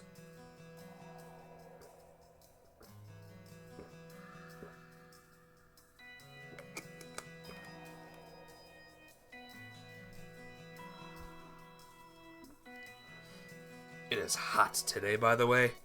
Very hot. Hello, I wanted to congratulate you with this wonderful... The initial delighted expression on Masato's face was gradually turning bleak. I'm sorry. He gave me the phone back. What did she tell you? I'm going to spend the rest of my life called Mr. Crap Masato, living in an alley between 2 buildings. Happy to see me there. Feel free to call out to me. Hey, Mr. Crap Masato. Without another word, he left the room. Kurugaya-san, you made his self-esteem drop to the level of garbage. Don't worry about that. Well, I don't really care. I wonder what it is she said to him, though. So what's up? Can't I call you without a reason? No, of course you can. I, wanted to talk to you. Okay. I was happy. That day we just talked about trivial stuff, about school, about the little busters, but for some reason it was fun. I'll see you tomorrow. Okay. I hung up. Masato hadn't come back yet. That's sort of bad for him. Maybe I was just beside myself, but I thought I had the right to feel that way this evening. I should text everyone with the news. Went to sleep without waiting for anyone's reply. It still rained that day. Lifted the blinds slightly and opened the window to look outside. No changes. The sky had remained the same ever since. It's the rainy season, so it might stay this way for a while. Hope it lets up next week. I closed the window and left it. That would be nice. It was lunch break, and we were in the broadcast room, gazing out the window together at the never-ending rain. Everything was so white, I felt my vision blur. Is it rain so white? I wondered to myself, looking at the trees colored with the rain. Bread for lunch like always? Yeah. Her own lunch was packed inside an aluminum box. It was just like her to use something so unblemished. What's wrong? What? No, nothing. Fumu, we're going out now. That somehow made me realize it all over again. I'm done. Uh-huh. She'd already finished her lunch ahead of me. Oh, almost forgot. She produced an adorable-looking package from her bag. Komori-kun showed me how to make these. I baked some cookies, she said while undoing a yellow ribbon. Oh, you made them for me? Do you like cookies, Rin-kun? Well, yeah, I do. I see. I'm glad about that. I'm happy. She opened the package and a distant fragrance of a handmade cookies filled the room. The fact that the aroma was still there meant that she had baked them this morning. If you have a hard time with them, it was trivial. They can be easily made if you have a toaster oven. Oh, okay, I'll have one. I took one of the cookies and stuffed it in my mouth. She didn't take her eyes off me while I was munching on it. What is it? No, it's nothing. She turned away. I must have been worried about my reaction. Yeah, it's delicious. Possibly because of Kamari-san's influence, they were very sweet. I see. She took a cookie and put it in her mouth. Yep. I gave a nod as though I'm in confirmation of this. It's not like I didn't even taste it before. I didn't doubt that. Well, I think it turned out okay. There's still a lot left to eat up. Ah, thanks. Don't think there's anyone other than me who has seen this cute side of her. Oh yeah, Ricky could. What? How about I clean your ears? What? Oh no, since you couldn't quite catch it. You definitely need them cleaned. I have your picks with me. Well, I just wasn't sure where this was going. He brought a chair from the back and set it next to me. Come on. She tapped on her knees. Does she expect me to be able to suddenly do something like this? Ah!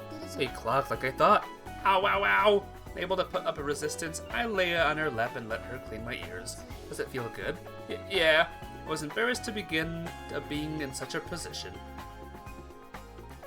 Oh, I see. You like it when it's thrust into your hole. I have an issue with the way you're putting it. She never changed even after we started going out. Her thighs felt good, though, I must say. Ricky-kun, don't move around so much.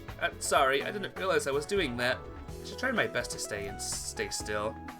Foo. What is it?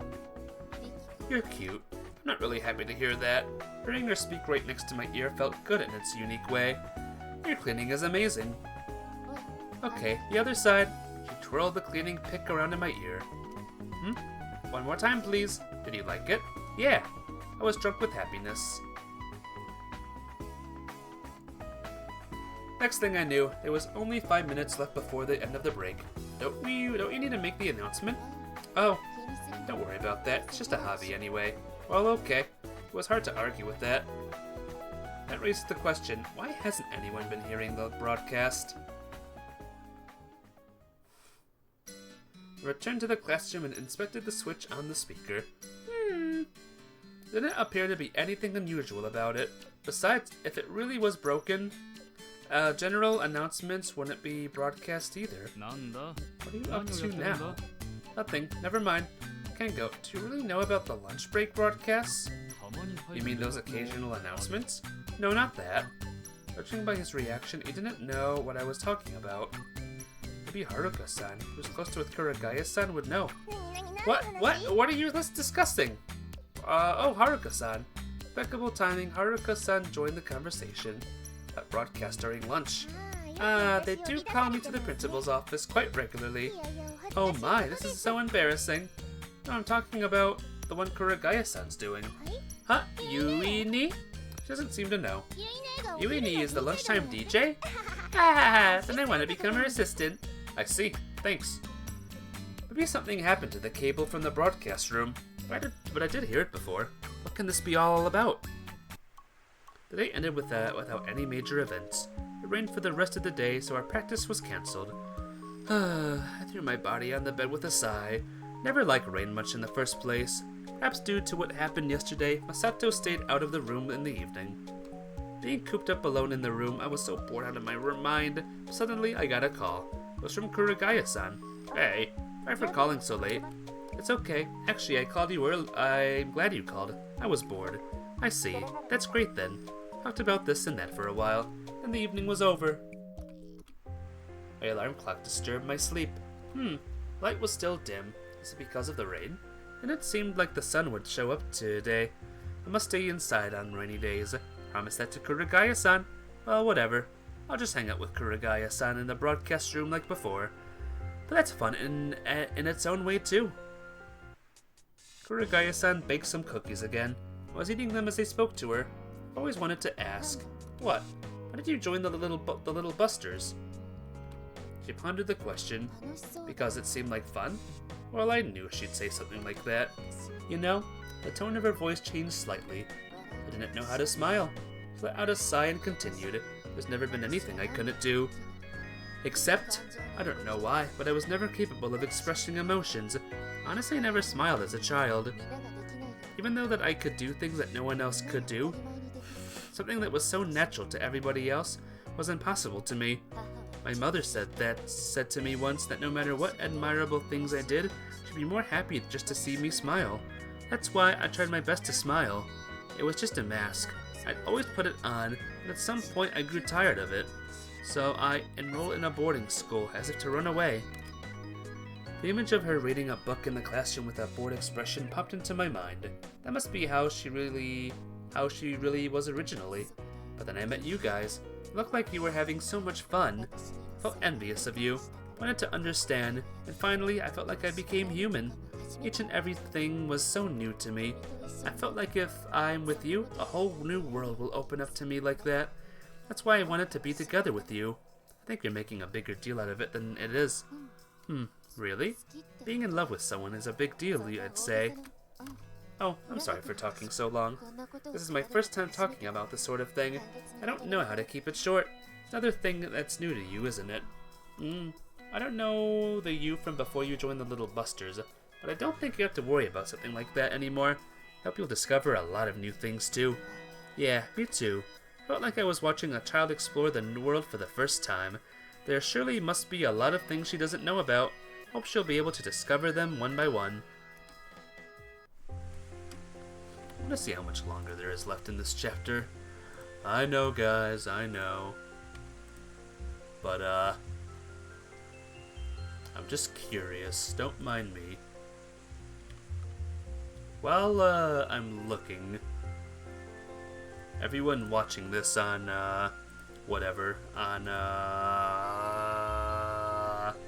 YouTube, tell me what your favorite chapter is in this one, in this story. Do you like this chapter? A different chapter? I'm curious, let me know. Alright, let's see. Something tells me I'm a ways away. Something tells me I'm a long ways away. Okay, I got a ways to go still. Well, it isn't called the rainy season for nothing. Have to take a break from practice for a while. Yeah, it can't be helped. It was raining outside, so for the first time in a while, Kyosuke entered from the hallway. Hey, Kyosuke. Sorry, what was it? I think Kurugaya-san and I will have to skip practice on the next clear day. Together? Yeah. Sorry, I know it's like I'm putting her before my friends, but we made a promise. Well, personal relationships are important too.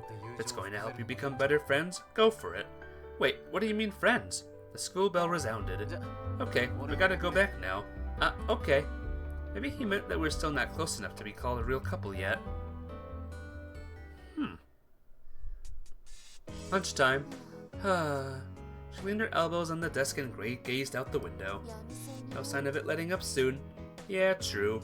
But drinking coffee that Kurugaya-san made from a paper cup was bitter, but I enjoyed the aroma. How boring. Well, what can we do when the weather's like that? Well, that's true. She picked up a cookie. It was fine even with things staying the way they were, though. It really was. Whoa. Wrapped her arms around my shoulders from behind. When Kurugaya-san? That's sort of embarrassing. Isn't it fine? We're a couple. Isn't it natural to be doing at least this much? Well, that may be true. No problem then. She pressed her body against mine. Then she rested her chest on my head. What can I say? They're big. Oh, why am I being so impressed about? Look, it's heavy. What? Heavy? Are you telling me I should go on a diet? That's not what I meant at all. Much? Irma, you should stay the way you are. Then I'll diet if I gain any more weight. Yeah. Fortunately, nothing can be done about the weight of my She saw through me. They should stay the way they are too. Understood. It seemed like my escape plan backfired. Neither of us changed our posture. You're cute, Riki-kun. She gave a compliment I wasn't particularly happy to hear, being a guy. No, you are way cuter. Meh. Whoa, you're making me blush. Damn it, I didn't think you'd ever twist my arm like that. Well, I didn't really have such intent. I only said what was on my mind. Kurugaya-san, are you actually... What? Super shy? Quiet, you. I'm just not used to this. Guess she likes doing things like this to others, but I can't stand when someone else does it to her. I don't think anyone knows that side of hers except me. Apparently she felt comfortable being like this. Once again, I thought I wouldn't mind if things remained this way. I can really feel like we're going out now. Having bread for lunch like always, I presume. Yeah. Uh-huh. I'll make you a bento next time so we can eat it together. What? Any compliments? Complaints? No, I mean, I was happy. Are you good at cooking? Not at all. Oh, is that so? More like I've never tried it so far. You like the cookies, so I'll probably be able to do it. Does the things she can't do even exist in this world? Are you happy? Yep. You're so honest. She poked my cheek. By the way, I like the omelets. I like omelets sweet. What? Sweet omelet? Is that even possible? Well, she was ignorant about the oddest things. It's not uncommon to make it sweet for bento and such. I see. Wasn't it like that in your family? My family is a special case. Really? My parents lived abroad for a long time. They weren't used to Japanese lifestyle. I must add, they're 100% Japanese though. Eh? Umu, that's how it is. It was news to me. Well, to put it simply, they were deeply westernized. I wasn't even called by my Japanese name at home. I've been unveiling one shocking revelation after another. Actually, Japanese name, what do you mean by that? I was born abroad, so around the time I had a nickname. Oh, is that why she's unaccustomed to being called by your first name? Komori-kun is the first who was so stubborn about calling me by my first name. So what were you called there? Elizabeth. She said it was a nickname, so her real name must be Elizabeth. I involuntarily leaked a laugh. What's so funny? Well, it's very cute. Are you just making fun of me? Of course not. So can I call you Liz? Please don't. Okay, what about Yukio-san? Don't even think about it.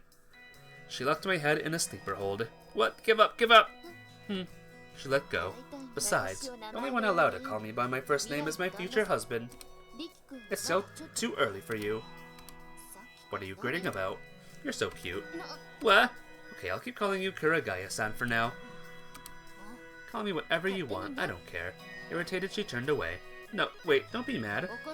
I'm not mad. Okay then. I'm furious. Yukio-san. Sorry, I was at fault. Well, you'll have to get used to being called like this gradually. Are you proposing to me? Well, she got the last word in. That evening, Masato stayed in Kengo's room like before, so I was alone again. Turned my gaze to the window. It was still raining. Is it ever going to stop? Sorry, let me check. One more thing. If you don't mind. Just give me a second. Okay. I got it. We're good. I'll be able to go out with Kurugaya-san anytime when it finally lets up. Let out a big sigh. Maybe I should give her a call. I took out my cell phone and dialed her number. The number you have dialed is not in service at the moment and turned off. Weird. Did her battery die or something? That's something I can't do anything about. Let out another sigh. I don't know if things are going to fine between us or not. Sometimes we're at odds over the weirdest things. Started becoming aware of the fact that I was alone. Hope tomorrow will come soon. Took a glance at the calendar. Eh? What day was it today? Whatever. Looked out the window one more time. Hope it's a clear day tomorrow. With the thought, I fell asleep earlier than usual. My eyes were still shut. I heard something. Sound of a piano. What song is that? Half asleep, I wondered to myself. I think I've heard this tune before.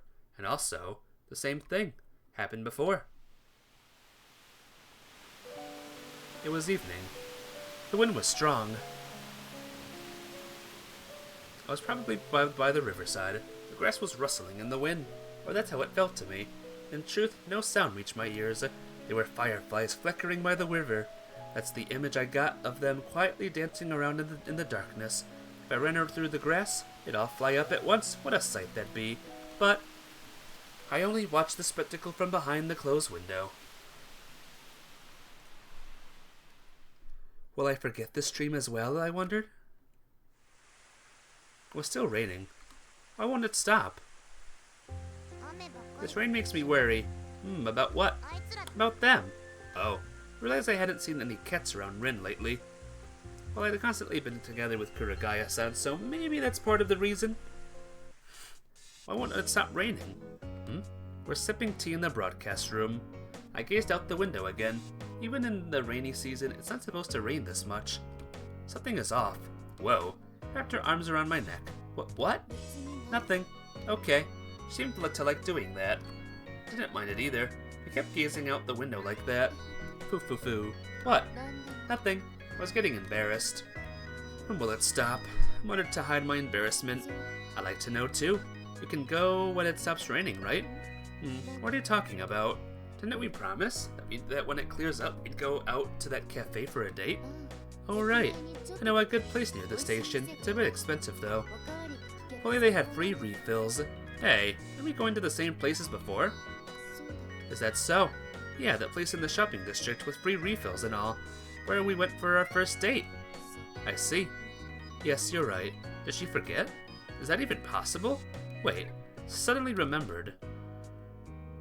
Must say, though, you must have done something crazy to catch a cold this time of year. Actually, you've done the same thing. Is that so? This memory flashed through my mind. Something is off. I don't think she could forget something like that. Kurugaya-san, do you remember the first math problem you helped me solve? Actually, page 32, exercise 10, find the locus of a point whose distance from point bloop is double from distance from point.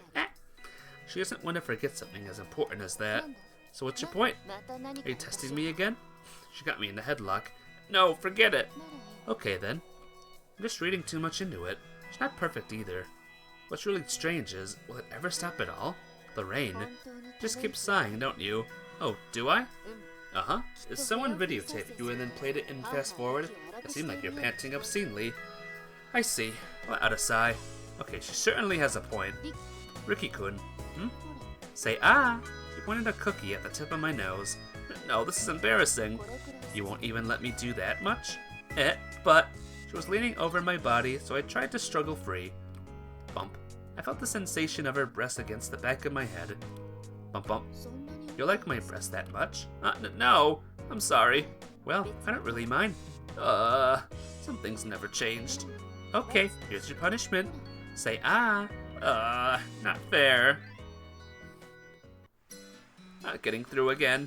Dialed her number, but only got the same response message as last time. I should have told her today. Let out a sigh and collapsed into bed. Gotta check on weather news. Dialed the weather forecast number. June 20th, 6:30 p.m.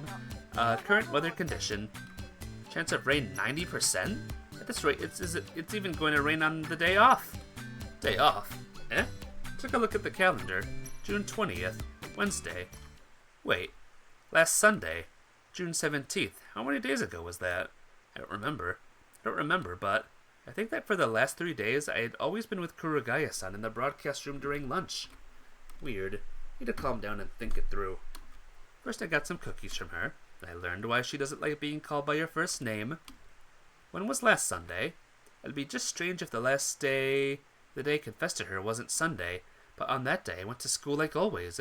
No, but how many days passed since then? Huh? Something isn't right. Am I just making some mistake? How is that possible? What's going on? The forecast was correct. Obviously, 90% chance means it'll rain for sure. And rain it did. Rain didn't stop, nor did it let up. I went to class in a downcast mood yesterday. When did we learn in class yesterday? I don't know why, but I can't really remember. What's going on? What is this nagging feeling of incongruity? Lunch break. Kurugaya-san wasn't in the classroom anymore. Went to the broadcast room. Running into Masato on the way. Hey, where are you going? Going to see Kurugaya-san. Huh? Aren't you getting along well lately? Hey, is that supposed to be a joke? We're going out. What else did you expect? Huh? What's with that reaction? I lost my words. Masato. He wasn't kidding. Did you really not know? What? Yeah. Didn't we do all sorts of things? You know, to hook me up with her? He just looked at me with a perplexed expression. What's going on? You're all acting weird. I don't get it. Who's acting weird? Eh? Why does he need to ask something so obvious? Kyosuke, Kengo, and Rin, the four of you. I really don't think I know. Sorry, but if I don't know about that, then I don't think they would either. Were you? I recalled Kyosuke's words while listening to Masato. Well, personal relationships are important too. It's going to help you become better friends. Go for it. Wait, what do you mean friends? I didn't notice all those abnormalities. Hey, I hurried to the broadcast room, leaving the confused Masato behind. As I ran away, his last words echoed in my head. Were you dreaming or something? I wasn't dreaming. I couldn't have been dreaming. All of it really did happen. I don't get it. It's like everyone is forgetting about what happened with Kurugaya-san. I opened the door to the broadcast room, and I had an unpleasant feeling, a feeling of anxiety. Could it be that everyone really forgot what happened? Riki-kun. As soon as Kurugaya-san realized I was there, she spoke. Kurugaya-san, what's wrong? Want to consult me about relationship problems? I gasped. No way! Aren't we? We're going out, but yet consulting about relationship problems? I was just kidding. Did I go too far?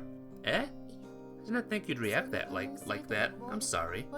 Come on, take a seat. Here, help yourself to some cookies. It was just a joke, but was it really? Okay. You're not yourself, Riki-kun. No, I'm fine. Sorry. Only jokes like that are a bit... Did strike a wrong chord with you? Okay, no more jokes like that. It's okay.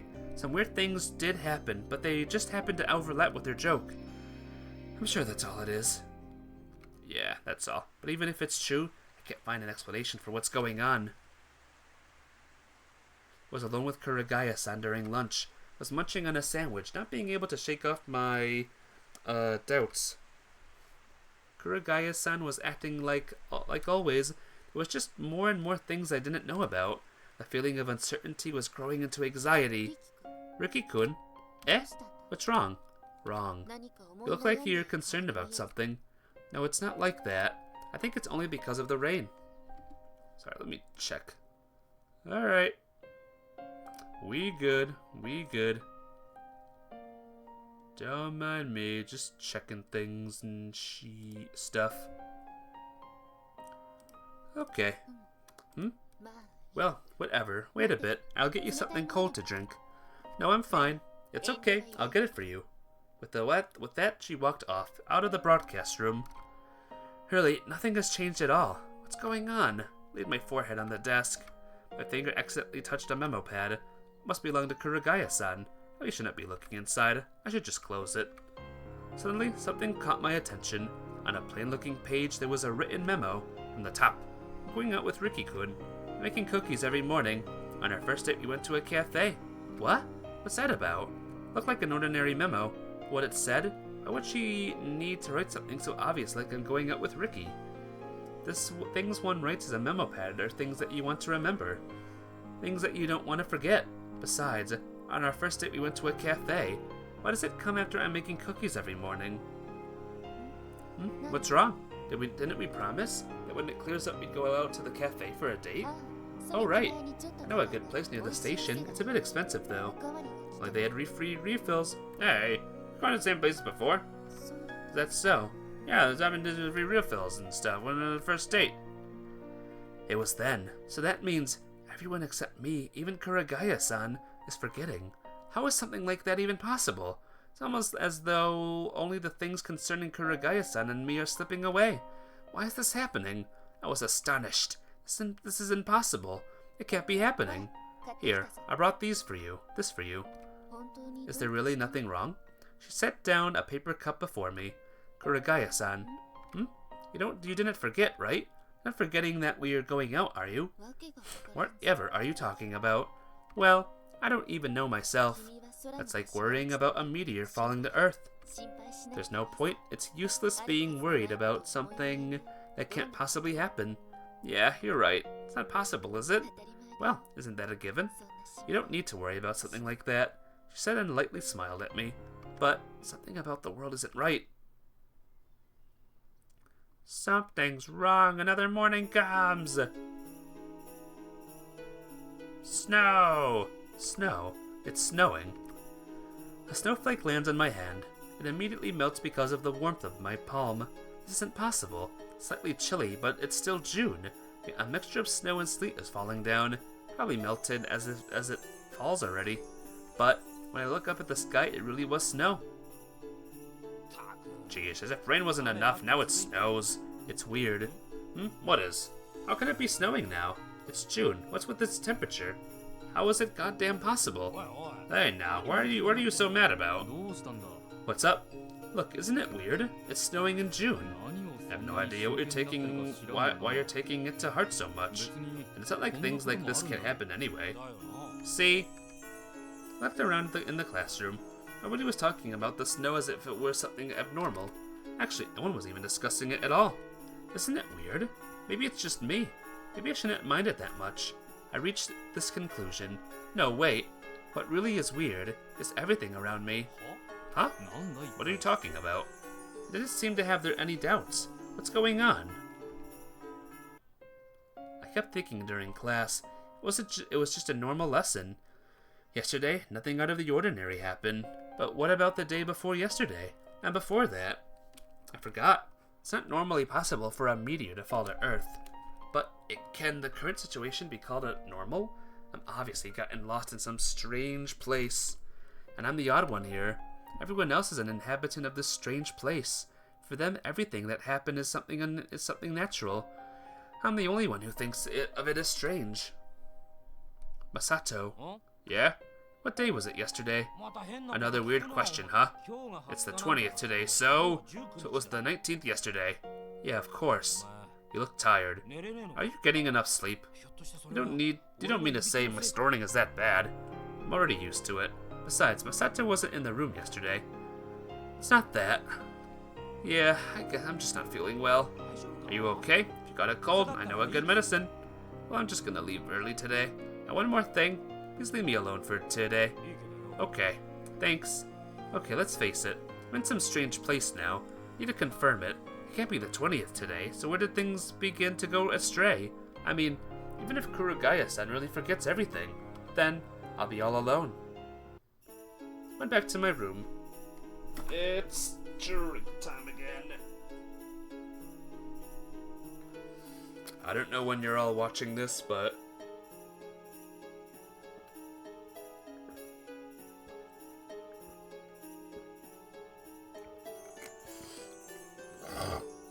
right now, it's a scorcher. Sorry about that.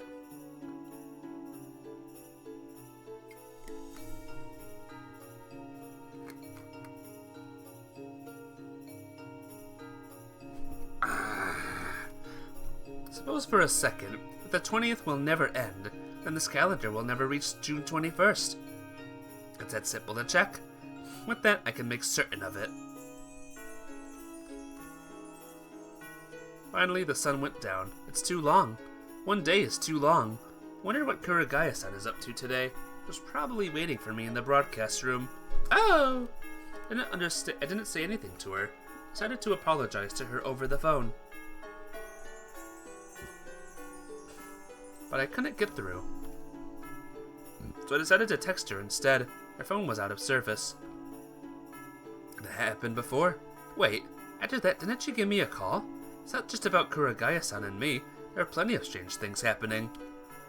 But the only thing I can say for sure is that they're strange. I have no idea what's going on. After trying in vain to come up with a plausible explanation, I realized that I was hungry. Better grab something to eat. I think there was some instant noodles somewhere. I put the kettle on the stove and started looking for the noodles. There they are, 2 packs of instant noodles. One for me, one for Misato. I was taking my time eating the instant noodles, not moving my gaze from the digital clock. It was almost midnight. Time seemed to be passing especially slow, so tedious. I almost fell asleep. If I fall asleep, I won't be able to confirm anything.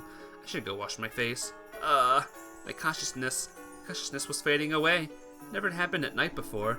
I tried to fight it back, but through my blurred vision, I saw 6:21. Maybe this finally puts an end to this strange world. When I wake up, everything will go back to normal. I won't have to suffer like that anymore. Hope it'll really be like that. Heard someone talking. Everyone was talking. Why is everyone else talking? Let me talk with you too, but my voice didn't reach them. I looked up at the sky. There were stars. It was dark. I felt like there was only nothingness, and amidst all this I heard everyone's voices. But it's okay. I'll be fine. Everyone is there. Even if it's a dream, I'll never awaken from it. My voice didn't reach them. I just kept looking at them from behind the clouded window, listening to their dialogue. I'll never wake up. But then, why am I here?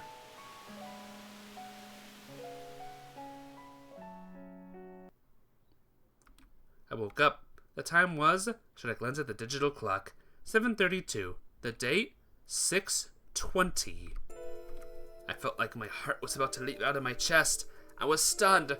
What's that about? What's going on? It changed to the 21st yesterday. This can't be happening. Why doesn't anyone else notice this? I couldn't think straight. It was just too much. What should I do? I was just living my life. I was with my beloved Kurugaya-san. I was just living my life together with Kurugaya-san. Why did this have to happen? I looked outside the window. It was still snowing. What the heck? Today's the 20th, the beginning of summer. Normally, no one would think of snow at this time of year as something ordinary. It can't be snowing. But I felt the snow falling on my nose and it was cold. What should I do? I looked on the shelf. There was 1 pack of the instant ramens I had eaten yesterday. There was only 1 pack of instant ramen. It's imperfect. It's the 20th today, but it's not the same as yesterday. It's moving along, repeating itself but still heading somewhere. This twisted world full of contradictions is steadily moving along somewhere. Where's it headed? Want to know? What's waiting at the end? The usual classroom, the usual scene, the snow outside, snow that didn't pile up. Kurugaya-san was looking out the window with a bored expression like always. I was usually too embarrassed to talk to her in the classroom, but now I was scared. Scared of knowing that I was about to lose everything. Something. Or everything. Whatever. During lunch, before I knew it, Kurugaya-san was already gone, just like always.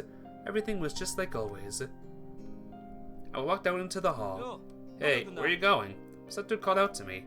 He said the same thing to me before with the same exact timing. I was coming to understanding things a bit. It's not perfect. It's the same day down to small details. Things that will happen are stored somewhere, and everyone acts according to them. Things that will not happen are ignored and accepted as natural. That's how the world works. It's moving along yet standing still, that it's imperfection. To the broadcast room. I told him. Broadcast room? That's where Kurugaya-san is. If things that will happen are being repeated again and again, then I know what he's going to say next. Aren't you getting along well lately? Do you have a crush on her or something? Well, someone unreliable like you and her might make a surprisingly good match, I guess. But it might even go smoothly. Ha ha ha. It did go smoothly. It really did. I ignored Misato, who was looking at me with a surprised expression, and headed to the broadcast room. Outside, the snow was still falling. I stood before the door. How many times does this make? I was hesitating. Remembered everything that happened between Kurugaya-san and me. I thought it'd never end. And yet, why did something ridiculous like that happen? Why do I have to worry about losing everything? Kurugaya-san, I spoke up. Oh, Riki-kun, she replied. I didn't say anything. I didn't know what to say. What's wrong? Want to consult with me about relationship problems? I know. She's just kidding. Or maybe, yeah, to be honest. Will I really have to lose it? There's a girl I really like. She is usually aloof from everyone. She likes pranks and always makes people around her a part of her plots, but she's really cute. I really like that about her. We used to date, but, I mean, maybe she's just forgetful. But she writes stuff like we're going out in her memo pad. She promises to go on a date with me, and then forgets her promise. And everyone else is forgetting too. I don't know what I should do. She was looking out the window. She just kept looking out the window, not turning to glance in my direction even once. Forget her. A girl like that is not worth it. Just forget her. She's a horrible person. She's definitely going to break your heart one day. The worst kind of person. It's impossible for her to understand someone else's feelings. That's why, just forget me. How can I possibly do that? What's going on? Tell me. I don't get it. Why must it be forgotten that we're going out? Why won't today ever end? Why? Why? Why does she have to forget everything? It's my fault. That's what I wish for. Wished? Riki-kun, are you really used to be empty? Crying, laughing, feeling happy, feeling angry? Was emotions that were so natural to everyone else I could never understand them. Hey Riki-kun, after I joined the Little Busters, I really had a lot of fun. I know. So, I thought I'd finally come to understand it. I wanted to find out. After falling in love with you, I've learned about things, even more things I wish was coming true. I wanted to know even more about love. I don't get it. I don't get it at all. She turned to me. Riki-kun, that's how this place works. It's a place where wishes come true. A place of dreams. Dreams. That's impossible. I didn't want to believe this. I didn't want to, but under these abnormal circumstances, am I dreaming now? Yeah, you're inside my dream. This is my dream, a dream where my wish comes true. Then for everyone and for me too, all of it was just a dream? Why? Why did this happen? That's all I know. You're lying. You must be lying. It can't be true. Yeah, it can't be true. It can't be true, but it is. It's just that it can't be true, hence the imperfection. If the gears that move our world slip just a little bit, it won't move properly anymore. Her words felt like a new sentence were being taught in English class. I flipped through the dictionary in my mind, and one by one the meaning of her words was becoming clear to me. Basically, when I fell in love with Kurugaya-san, is when the gears were derailed. Kurugaya-san and I were the only irregularity. I didn't know why I had this dream, but when I awaken from this dream, it'll be gone. When I felt for you, what you felt for me, all of it will be gone. Once I awaken from this dream, quietly, I'll forget everything.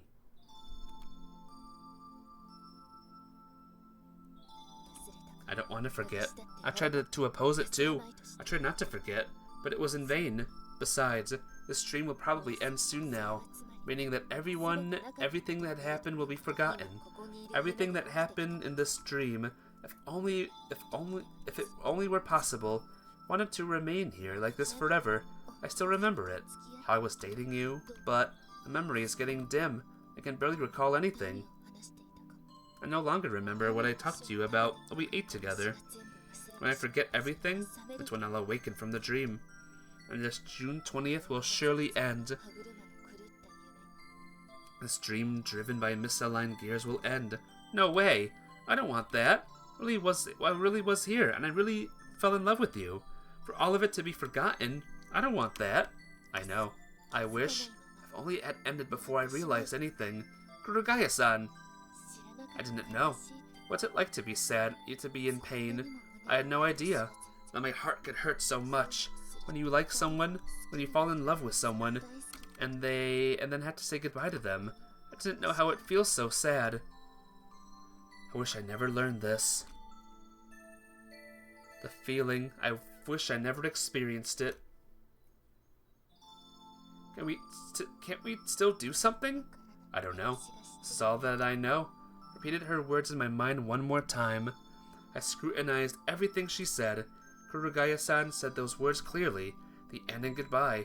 What does this have to end? Why do we have to say goodbye? So what is it with this dream? I don't know what causes it, nor how to fight it. There aren't nearly enough pieces to complete the puzzle. I'll look for something. There must be something. I'm sure of that. Surely there is still something. I should face forward. It was Kurugaya-san who taught me that. But, what should I do? It's hopeless. But even so, I'll take responsibility and fight to the end, like I'm gonna let it end like this.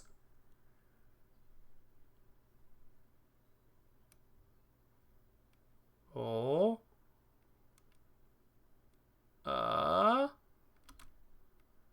Hey.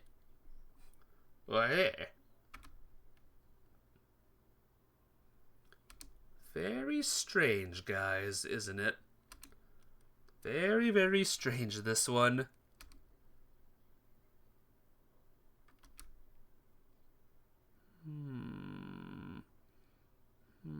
Psst.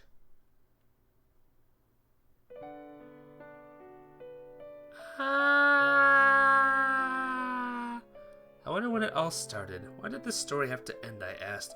I'm sure no one else even saw it begin. No one knows length of their time and when they are. I have a story I love. The same for everyone. I know everyone else has one as well. Never thought the world was so uncertain. Still things would just keep falling. When it was over, it repeats, never to stay on the ground, just falling. Over and over again, thinking it feels so lonely, they are dying the world white. Oh boy, a lot of words now. But this time, it repeats. Alice the girl, and Dorothy the girl. You know those girls, right? I must also return.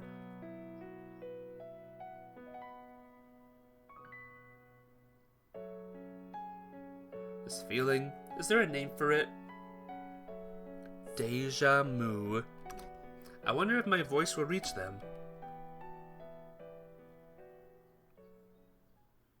Deja vu. The feeling you've seen this bull before. I was in a classroom, sitting at my desk. It must seem so silly doing it now.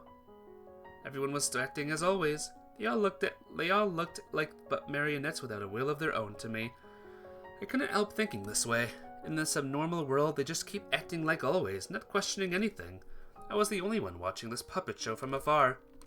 Tried to remember when and where it all started and what the cause was, but was there even a point to that? One was noticing anything. I didn't know a thing about this place. I was all by myself. How could I figure out anything? There's nothing I can do. Even my muttered explanation went unheard. It was merely shallowed by the usual noise of the classroom. My mind was blank. My head was hollow, devoid of thought like a plastic container. Suddenly, the piano, the broadcast. I strained my ears. Someone's voice could be heard. Kun, Riki-kun, there's still one thing I haven't told you yet. I'm shy and obstinate, so... Stretch. So until the very end, I couldn't say it face to face. If I happen to meet you again, and I still remember these feelings, at that time I'm sure I'll say it to you. I'll call you into an empty classroom after school, and tell you that I like you in a romantic way.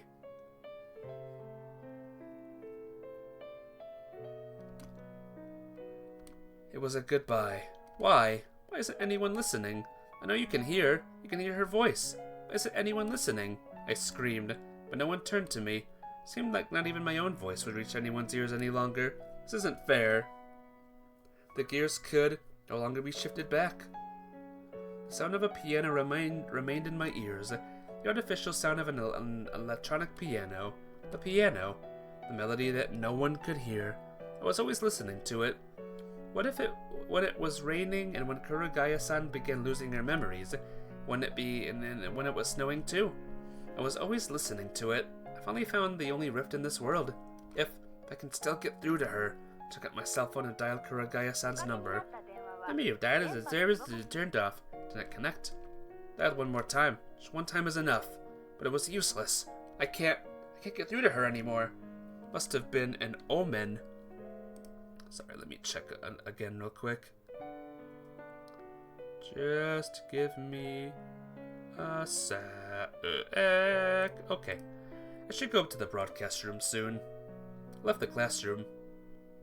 It was still snowing outside. The entire world was white. Until a moment ago, there had been a classroom behind the door, but now it was entirely covered by white.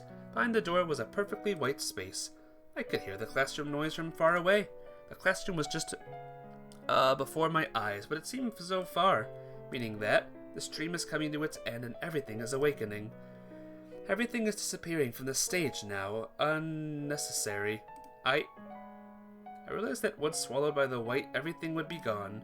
This white space didn't exist. It was empty. It was blank. There was nothing inside. Why? Why does everyone have to disappear? I ran along to the corridor, just texting Kurugaya-san on the way. Just one time. I can get through to her just one time. I can get through to her just one time. Something will change. Come on. Thought it would work out somehow. But nothing happened. Nothing. I honestly didn't know anything.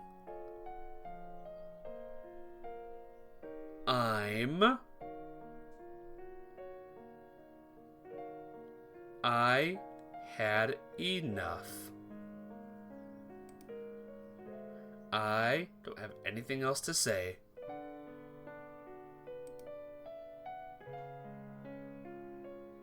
I arrived at the broadcast room.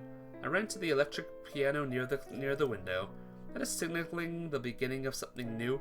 That's an omen of some change. If I stop it, surely the abnormality will stop as well. The sound of the electric piano coming from the speakers kept flowing into my ears. I must stop it. I took the drapery off the piano. It's not plugged in. It's not plugged in, but it's still playing. Then, how do I stop it? I unplugged it, then disconnected it from the PA system. It didn't stop. Damn it. I tore off all the equipment. I turned off every switch that I could find. Stop! I slammed my hands on the keyboard. Stop! A white piece fell on the ground by my feet. My hands were covered in blood, but it didn't stop. It's hopeless. Everything I attempted just made me realize this fact anew. This broadcast continued as if nothing happened. I'd exhausted what little energy I had, and my body was losing strength. I felt my ankles giving way, so I lay my body on the chair.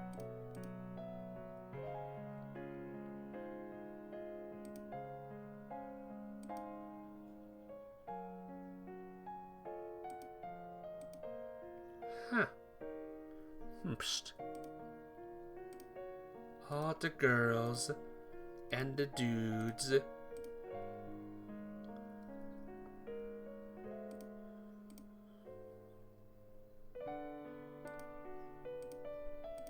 What is happening? Maybe it's possible for even a world like this to continue being the way it is. There still could be a way. I thought to myself over and over, what should I do? And each time, reach the same conclusion. The stream will end, will quietly vanish. And when I thought that, young man, I turned to the voice. Kurugaya-san, haven't called me like that in a while. Really? Yeah. Kurugaya-san. You said that this place is your dream, didn't you? I think you're not entirely correct. I mean, I definitely was here. I still am. So I think this dream isn't just yours alone. Yeah, you may be right. Hey. What? Can you hug me from behind like before? Yeah, sure. The end was near. Only our feelings still remain. Everything else for the most part was gone. It was really sad. You said you'd make me a bento, but you never did. I was looking forward to it. I always thought that you'd be good at cooking. Sure, it had been delicious, and it caused me to like you even more. On a clear day, we'd go on a date. Nothing would really change. I'd always feel embarrassed, and one day everyone will set out to make me more reliable. We'd make a plan for us to go on a date somewhere far away, but you'd see right through it. And it'd end up like always. But just a little, we'd move forward. Only things really played out like this. She didn't say a word, but now, I'm still thinking what I should do. I'm sorry. It was all she said. It's not your fault. It's nobody's fault. Nothing could be done about it. I was hoping things would remain this way. Will I forget everything once I wake up? I'm sure that nothing will be left. I see. There really was nothing left. If only this one moment could last forever. I don't care even if time never moved on. But it will. Goodbye, Riki-kun. A tear fell on my shoulder, proof of Kurugaya-san's sorrow. She was feeling sad. It's just as I thought. She's cute. I like her so much.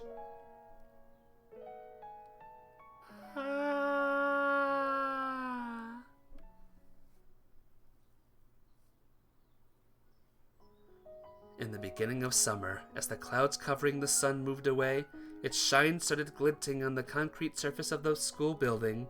The leaves on the trees were turning green. It shouldn't be long before cicadas came to the surface and started chanting in unison. Now, hot coffee will lose its popularity and the season of iced coffee will come. But now it's just quiet. The only thing that can be heard is quiet rustling of leaves. It's just ever so quiet. Wasn't too keen on the iced coffee sold in vending machines. When the ice is crushed into such small pieces, you can't hear the pleasant crackling sound it makes. That's why I always thought of that iced coffee must be served in glass with a big block of ice. Phew! The warm rays of the sun were heating the broadcast room. At this rate, I had better bring an electric fan. Equipment used in the broadcast emits heat, so even the air conditioner doesn't cool the room enough. I sat by the piano and opened the window nearby. A strong wind swept inside the room, bringing with it a summer scent. The curtain flapped in the wind with a rustling sound.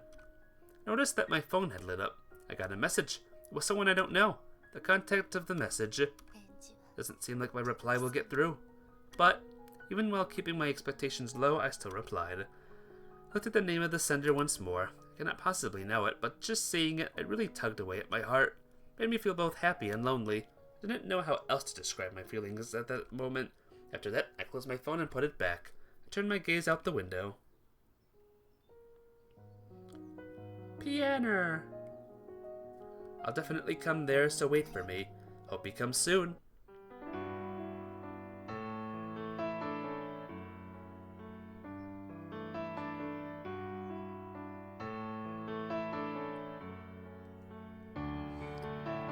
That's the ending. Or rather, that's the ending for now. Apparently there's a better ending. I looked it up on the guide thing. Very strange story it is, but we got through it. We done did it. Well, let's listen to the great music again.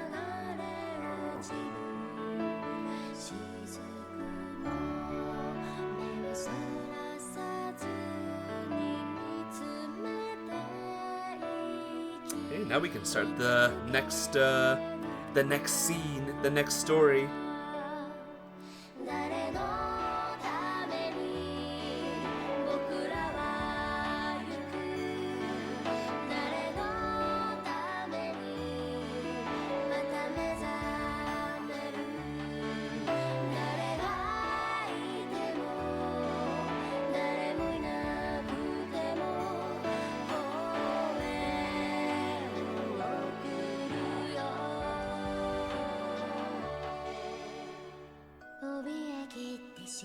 Song for friends. Okay.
Special thanks. Thank you. Special thanks, people. You're awesome. Don't let anyone tell you otherwise.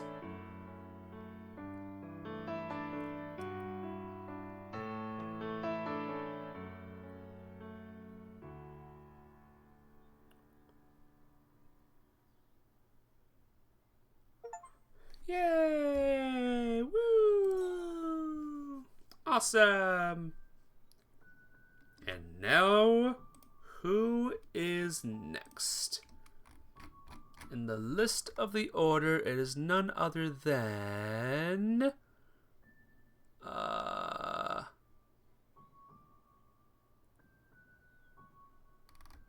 guess it doesn't really matter who's next for one of them. I guess I'll do this one next. How about that? Alright. It is time to start a new game. Yet again.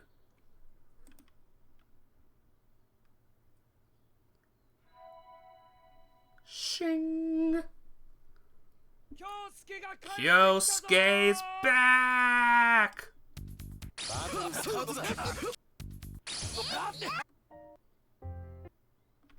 And here we go again, guys. A new playthrough begins. This one will be the most legendary.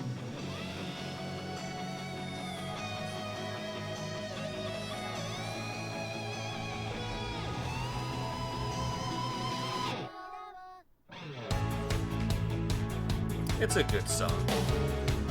I really like this song a lot. I know you guys like it too. Maybe I should listen to the whole thing this time. What do you think? Show of hands. Should I listen to the whole thing this time?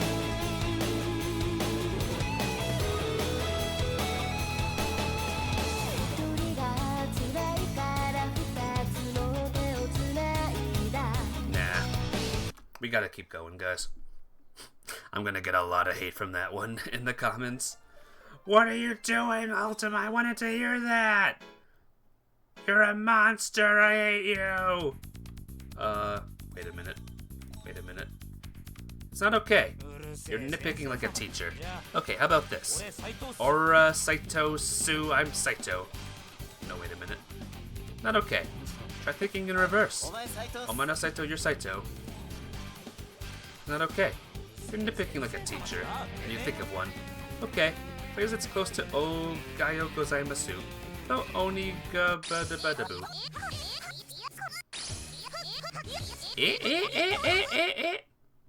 That's what it sounds like. Sounds like Mission complete? No, no way it is. Wait, did Rin win? I was not paying attention. Oh, she did win. I was looking at my recording. She did win that one. Good job, Rin. You know what? Good job. Here's the spoils. You can have it. Thanks. Sesame socks. And so the night went on. Nah. What the heck? Failure will not hinder story progress. Alright, that didn't matter. So let's see. The first option is on the 15th. No. No. Letter B. Nah, we'll leave it off as well. Yeah! Off. Everything will be off. Use another notebook. Again. Alright, let's see. The next option is the 18th. Okay? The 18th. This is merely the 16th, alright?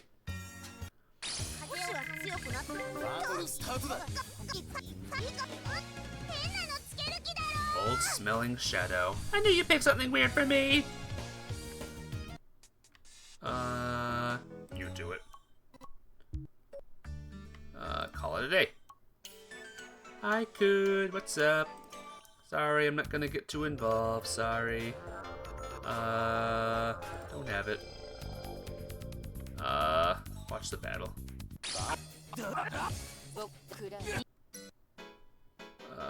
Nah. Hello, Nishizono, what's up? Hello, Sasame. Hello, Kun. Hello, everyone.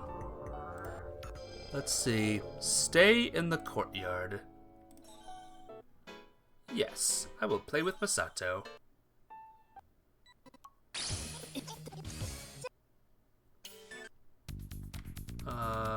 Let's see. I don't see you watch calmly, so I guess we're just good. Watch calmly.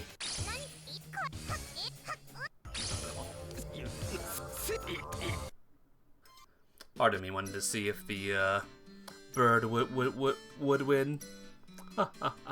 So the 19th is in the courtyard, okay? Don't look. Don't look. Just don't do it. Break time at last. What should I do? Go out, play with Masato. Let's try in the courtyard, I guess. Walk away. But in, behave myself, play with Masato. In the school. In the courtyard. Excellent! I headed off to the courtyard.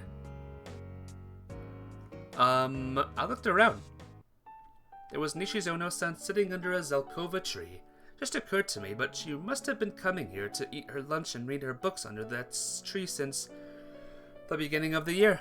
Hadn't even noticed that she wasn't in the classroom for that time, so there was no way I could have figured out that she was always spending her time under the Zelkova tree here. In order not to repeat the mistake I made yesterday, I was stepping very softly. However, the small birds around me still noticed me. They flew off before my shadow even reached her. Nishizono-san was looking at the flock of sparrows, pigeons and other birds that had flapped their wings soaring into the sky. I'm sorry, I was trying not to make any noise. She slowly turned her face to me. She was holding a crust of bread, in her hand. There was nothing you could have done. They're wild birds. I too was just throwing them food on the ground. I see. I was sure you were feeding them by hand.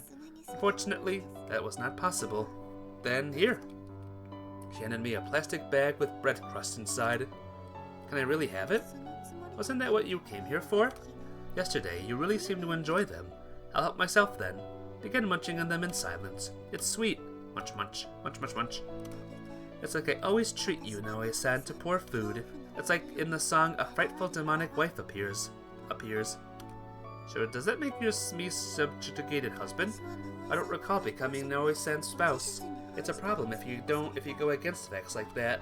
But you're the one who said it first, Nishizono-san. You shouldn't sweat the small stuff. No, I think the small stuff matters. The birds that had flown away had started to come back. I threw a crust of bread to them. One of the pigeons tilted its head and looked in my direction, as if to ask if it was okay to take it.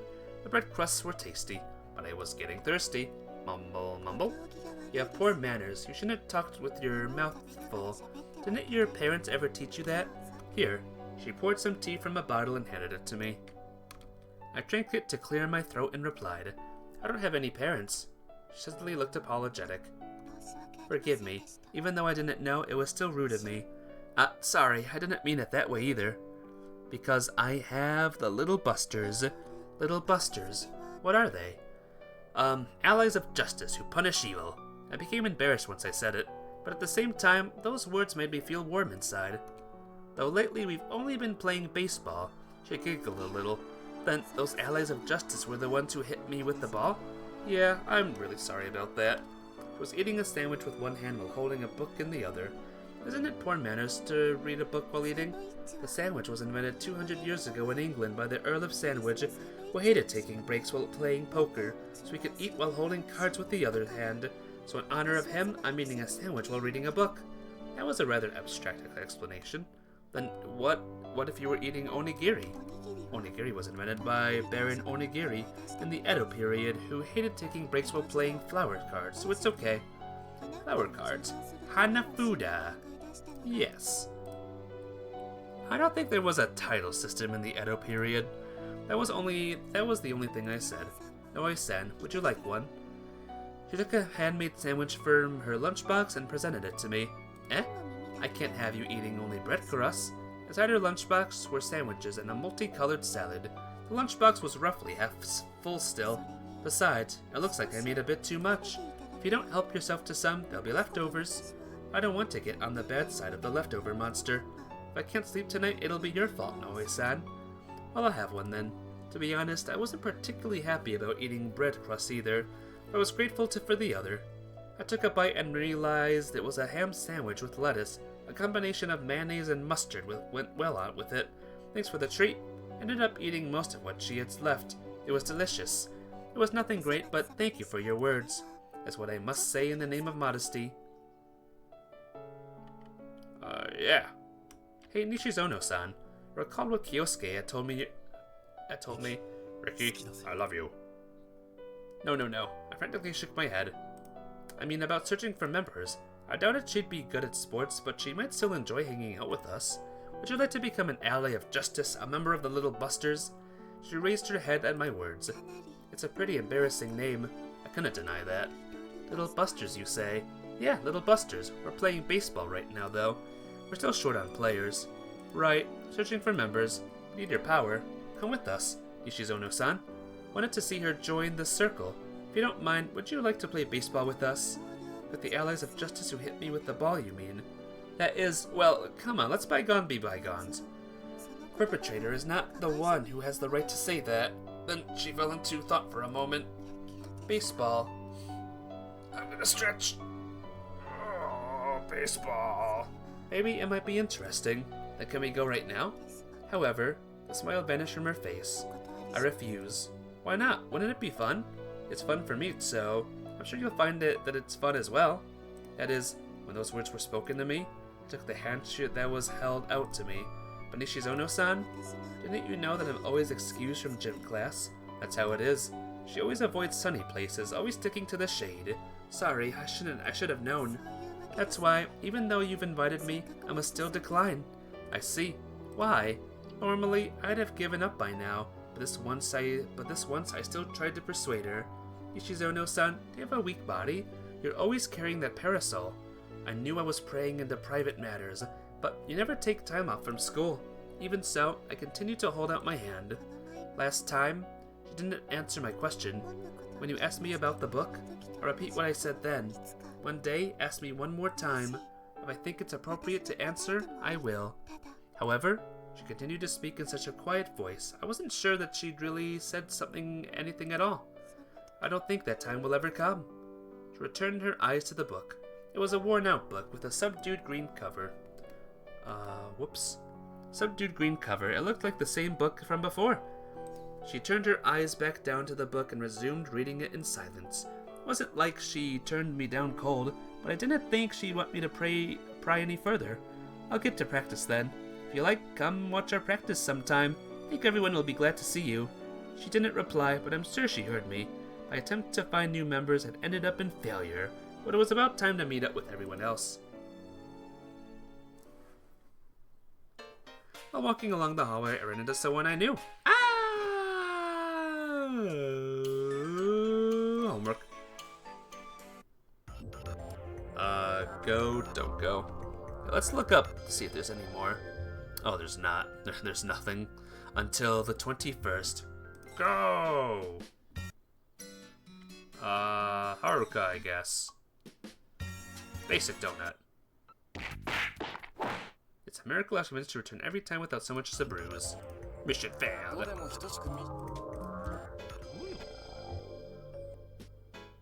Alright, here we go. Look for her is the next one. I have to get rid of one thing. Man! Hi, Nishizono. What's up? Aikud, what's up? Let's look for her. Sorry, I need to go somewhere.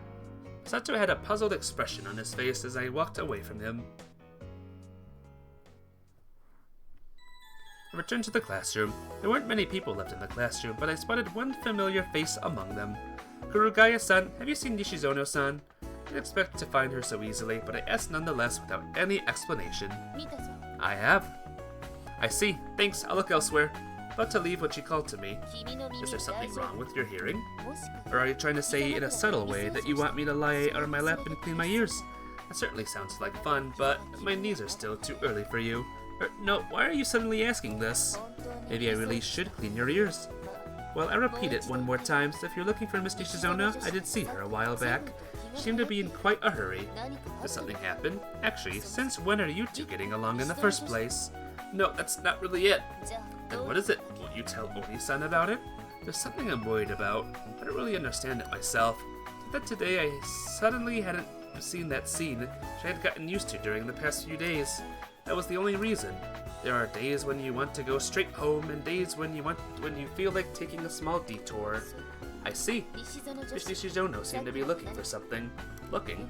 Yep, was practically searching her desk and her bag. It might be related to that something you're worried about.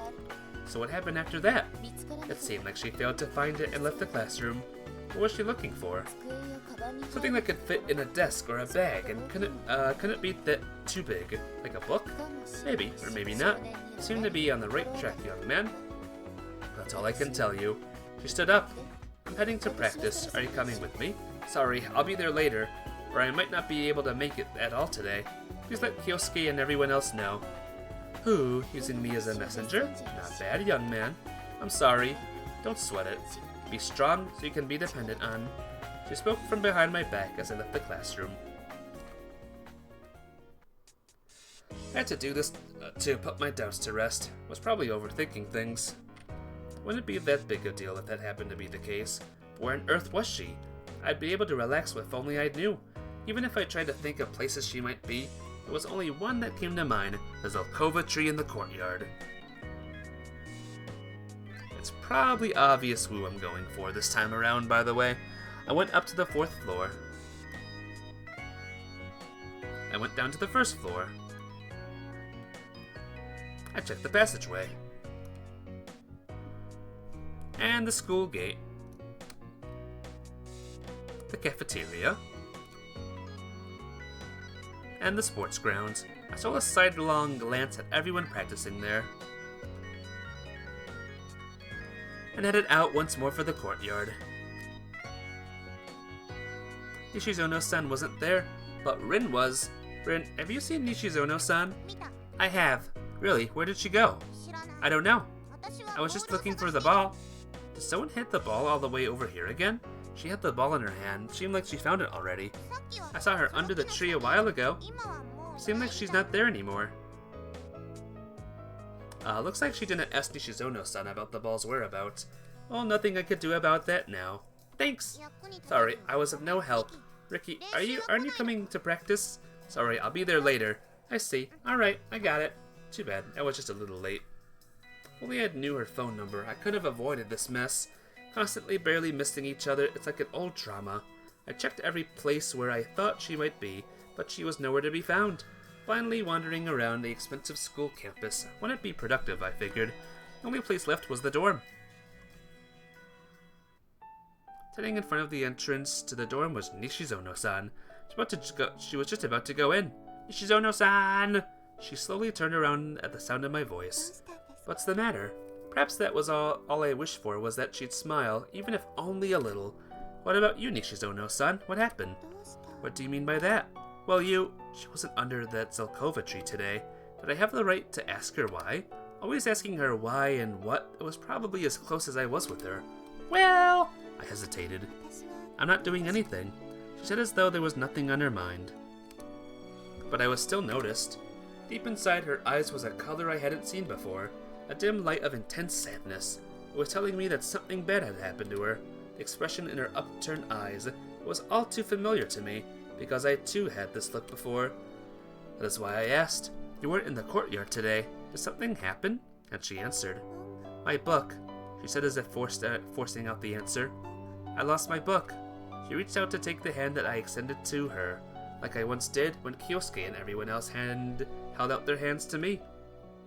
Compared to their 8 hands, my own 2 might not be that reassuring, but then, I'll help you look for it. Mission start. That's what someone had said to me.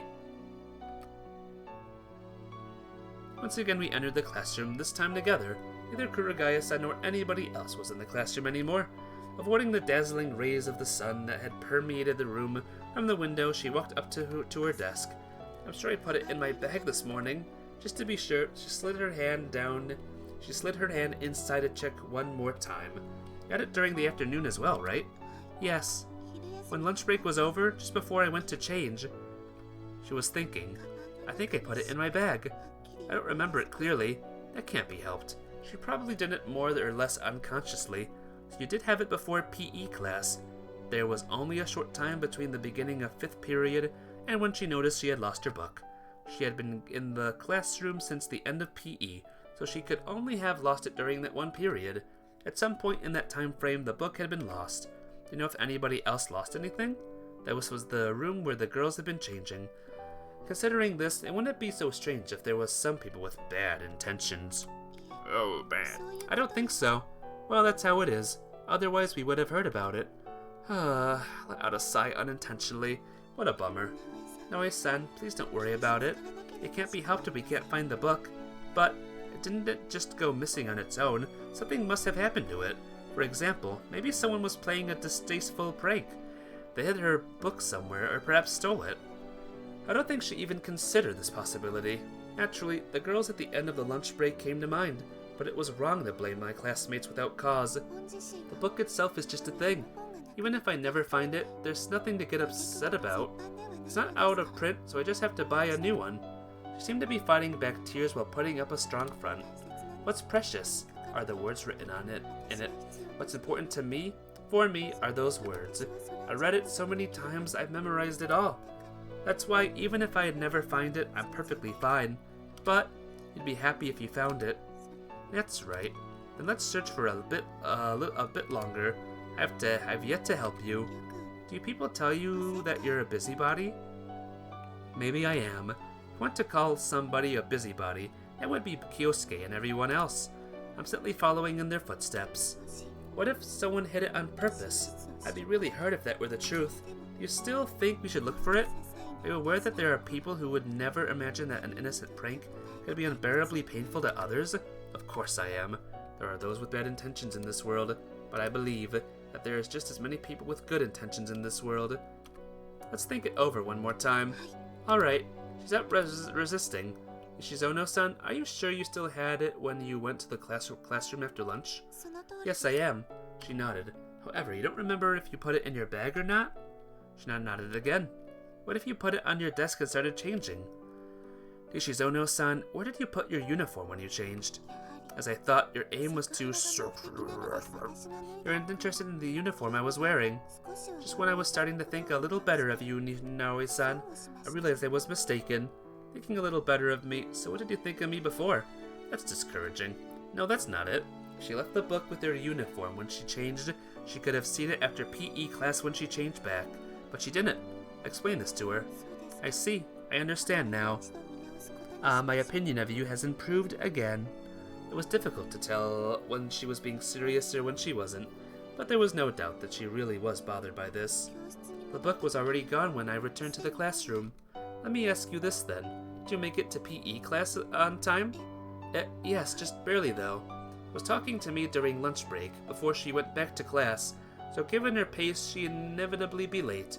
Did you hurry to the sports field? Yes, I didn't want to be late for class. That's why she didn't put the book in her bag. So from this point forward, we had to deduce what happened next. Nishizono-san began changing, leaving her book on top of the desk. As she placed her uniform on the desk, she organized so she certainly folded it first. At the same time, she was doing it as quickly as possible to avoid being late for class. Even if she by chance dropped the book while doing so, probably wouldn't have noticed. But I did search under the desk. Maybe someone else already picked it up. When I went into the classroom to grab my gym uniform, there were still some girls in there. It probably began changing even later than Nishizono-san. That's when they noticed the book lying on the floor. And let's think about it one more time. I wanted to believe that they had...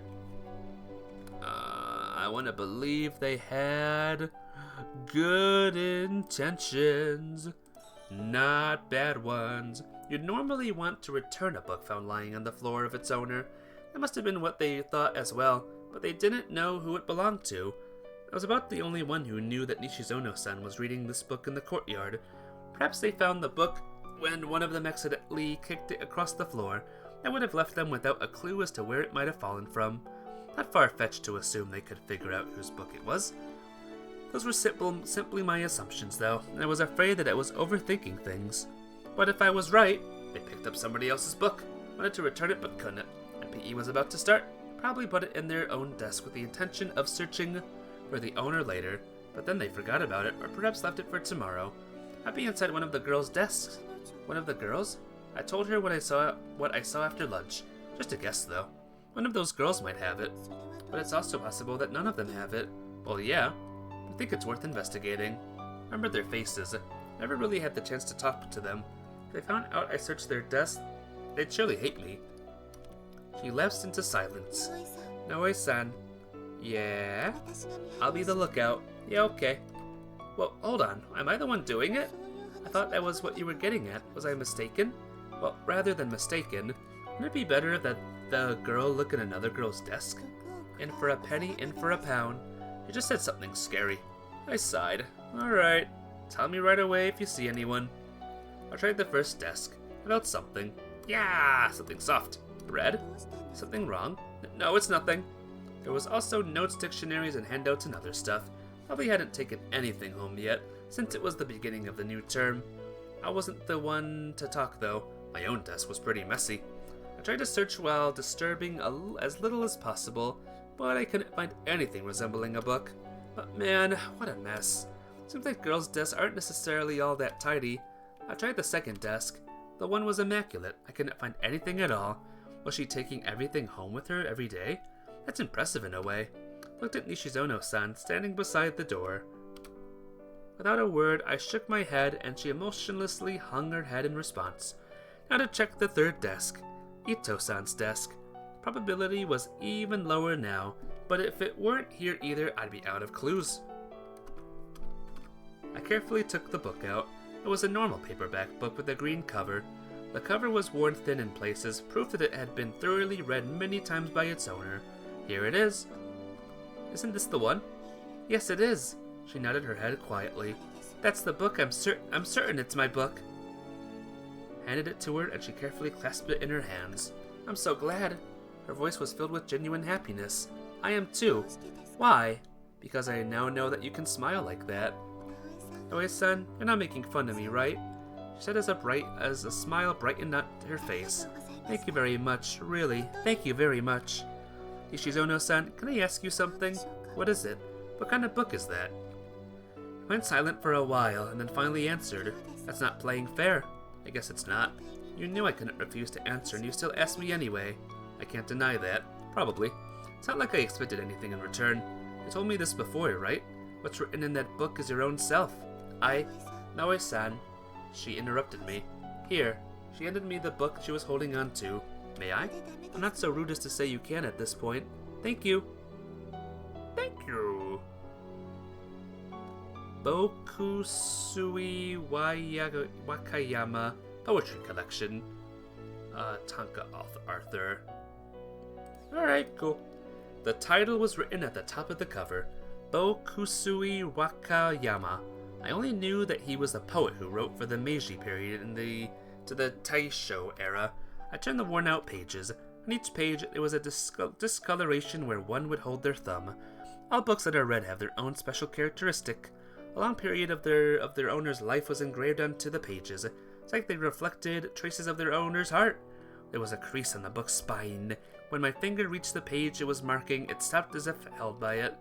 I opened the worn-out book, which felt like it could fall to pieces if opened with too much force. It was a collection of tanka. Each of them was 31 syllables long. This was the page she had turned to over and over again, and the sole poem written on the page captivated my heart. Birds with white wings, with wings of white. I wonder, is she not sad? Left alone, ne'er touched by the blue of yonder sky or the blue of hither sea. I read it aloud in a quiet voice. Sure, I learned it once in Japanese class. I recall that I was supposed to read it from the right to left at that time. The words had a major impact on me. I lost track of my surroundings and of time. I saw the blue. Was it the sea or was it the sky? All around an endless blue. It was a very, very lonely scene. Wonder how long I kept this page open. Noe-san, sound of her voice brought me back to reality. I'm sorry. Birds with wings of white. I wonder, is she not sad? Left alone, ne'er touched by the blue of yonder sky, or the blue of hither sea. Recited the poem, her voice flowing like a stream. This is a lonely poem. Do you think so? I can't put it into words, but it really gives me the feeling of isolation. It's a poem about a bird, unable to touch either the blue above or below it, just gliding over the sea all alone. So do you like this poem, Nishizono-san? I don't think it's lonely. It's full of hope. That's what I think. The setting sun was seeping through the window. It was already dusk. The blue of the sky was already gone. Outside the sky was crimson red, which showed itself only during the brief period between night and day. I walked closer to the window. I could see across the sports field from there. Everyone was still practicing. I had told Rin and Kurugaya-san that I'd be by later. They might be waiting for me. I'm not alone, but Nishizono-san, need to get back to practice soon. Baseball? Yeah. Do you want to go with me? The words came to my mouth, but I'd been turned down before. If I were turned down again, I might never have had the chance to invite her again. In the end, I didn't say anything. I'll put the book back. Alright. She took the book back now. Ito-san would surely panic upon finding it gone tomorrow. It's alright. I'm sure she'll return it to you tomorrow. I said as cheerfully as I could, and she looked uncertain. I hope so. Put the book back at Ito-san's desk. That's nice. Well then. I was heading for the field with Nishizono-san called out to me. Would it be okay if I come and watch you practice now? Eh? I couldn't believe my ears. Really? You're the one who invited me before. I am merely accepting your offer now. It's rude of you to look so surprised. How about it? Yeah, of course, that'd be great. Alright, shall we go then? I think they're all out on the field now. You don't have to be in such a hurry. I'll come with you. Sorry. She raised her parasol and set out under the evening sky. The shadow from her parasol was long. At the baseball field after school. Sorry, I'm late. I brought along someone who wants to watch us practice. Is that okay? I called out to the people chasing the white ball. Kyosuke looked at us. Of course. He expressed his consent in a refreshing tone. He was a third-year student, so it must have been their first time meeting. I'm a third-year. Kyosuke Natsumi. And Rin? We're in the same class. I see. Thank you for taking care of Rin. I'm her brother, Kyosuke. He greeted her one more time. Yes, I know you. The one who always comes down from the window. I see. That's how it is. He was a celebrity in our class. My name is Mio Nishizono. And with that, their greetings concluded. Ricky, is she joining us? Rin asked, peeking up from behind me. I'm not sure yet. I see. After a small pause, Nishizono-san had a slight troubled expression. Watch us as long as you like. Okay, Natsumi-san. Their first encounter ever went smoothly enough. I felt relieved. I get nervous when someone's watching me. Oh, what should I do? What if I mess up? That'd be no different from what you always do. Clap, clap. Kyosuke clapped his hands. Alright, let's get back to practice. If someone watching us today, show her the best you can do. Before I took the field, Kurugaya-san patted me on the shoulder. I'm happy for you. I don't know what happened, but it seems like everything worked out. Yeah, thanks. Yep, it's good to see her looking her best again. Well done, young man. And so practice began. Yay. The girls seem to have gathered in one corner of the field today. I don't think this is part of the thing. Go intentions. It's good intentions. I guess it doesn't matter. Concentrate on practice.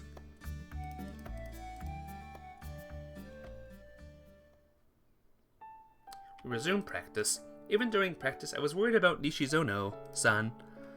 She was standing in the shadow of the school building, holding up the parasol in her hands. After everyone left, I asked her, what did you think? She looked a little bewildered by the liveliness, but it was only natural since it was all so sudden. Maybe she'll get used to this noisy atmosphere little by little. At least that's what I hoped. You all look like you're having a lot of fun. You think so? We're pretty much just fooling around. But it's a little too bright for me. She looked at the distant sky. Probably wouldn't even be able to stand here if not for this parasol. Then, we'll become a parasol for you. If we all became a parasol for you, you'd be able to be with us. Imagine how she'd be standing out on the field. Probably be impossible for her to chase after the ball, though. But I can't imagine her standing there, cheering for us. You understand what embarrassing things you're saying? I am. But that's really what I said. Think, rather. She didn't respond to my words. It's not that too bad either, something like this. She only murmured quietly. That's it for me today. If you don't mind, come back to watch us sometime. She turned her back to me. There was no answer. I prayed that my hopes would come true one day. That's nice. And thus, I borrowed a key to the former Furniture Club's club room. Kamari. Alright, welcome to the next day. Ito-san was and Nishizono-san were talking at the back of the classroom. I couldn't hear what they were talking about from where I stood, but I could see that Nishizono-san was smiling. Ito-san passed the book and she was holding to Nishizono-san, and after giving her a bow, walked away. Hey, Ricky, how long are you gonna stand there? Sorry. I stopped at the entryway to watch them talking. Noticed that there were even more people standing behind Masato. I hurriedly stepped aside to open up the way. Something good happened? You're grinning so much. Yeah, Masato, it's important to believe, right? I don't have an idea what you're talking about, but it certainly is important. I walked past them as he nodded to himself and headed to Nishizono-san's desk. Morning. Good morning. Come to think of it, it got to be the first time I greeted her in the morning. I'm glad you got your book back today, okay? Thanks, she apologized for not returning it earlier. I got it back from Ito-san. Naoi-san, too, he helped me look for it. Thank you very much for that. Psh, no problem. The first class had ended, it was break time! Alright, let's see. Day 22, it's go to the courtyard again, okay? So, this is my home! Considered it further. It's Kurugaya-san we're talking about. I'm sure she knows how to handle the situation without a problem. When I thought about it like, let's see. It's still go to the courtyard. Dumbbell. Go to the courtyard! Sorry, I'll be eating somewhere else. Look terribly lonely. Okay, won't get upset over it. Don't mind. He murmured to himself as he left the classroom. Yo, he upset over it. I brought some bread from the school shop and went out to the corridor. On my way, I spotted a familiar face. Haruka-san. Before I could call out to her, she already left in the direction of the cafeteria humming a melody. I headed over to the courtyard too. Wasn't there a scene like this in the last playthrough? And there was Nishizono-san, like always. Onigiri again? No, you're wrong. But that looks very much like onigiri. What I saw was a triangle-shaped rice ball wrapped in nora, a type of fast food born in Japan. It's definitely onigiri. You're wrong. It's omusubi. I see. I think you're a bunch of aren't they the same thing? They're completely different. She seems very particular about it. Reading a different book today? Nobody said I have to read the same book every day. That book is like a good luck charm to me. I find having it with me reassuring. Besides, I had that book returned to me today. I didn't have the book this morning. Oh, I see. So that's why you brought a different one today. Yes. Saying that, her glance dropped back to the book. I took an onigiri, I meant omusubi, and I tore it into small pieces to feed the pigeons. Oh yeah, do you think I could give some of this nori to the cats? There were a lot of nori in the bag she gave to me today. To be honest, I want to be able to eat all of this nori. Cats? Yeah, Rin takes care of a bunch of cats. I was thinking of giving them some nori. Is that okay? It's something I gave to you, so how you use it is entirely up to you. For example, if you paint your teeth black, you put a sheet of paint nori on her front teeth. Or a crow. She folded the nori into a shape of a beak and placed it over her mouth. So even if you use it for poor attempts at humor, I won't mind in the slightest. I'm supposed to respond to that? Maniac's eyebrows. Put nori on my eyebrows. Shouldn't play with your food. Eh? Am I in the wrong here? All joking aside, if you give it to the cats, I'm sure they'll be delighted. Give my best regards to Natsumi-san and the cats. Sure, thanks. After I finished eating, I was getting bored. I cast a number of sidelong glances at Nishizono-san's open book. So what are you reading today? I was afraid she was going to tell me, but she immediately showed me the cover. It said Homicide. A detective novel? Yes, you're right. I was a little surprised. I thought she was reading a more serious book. Is it interesting?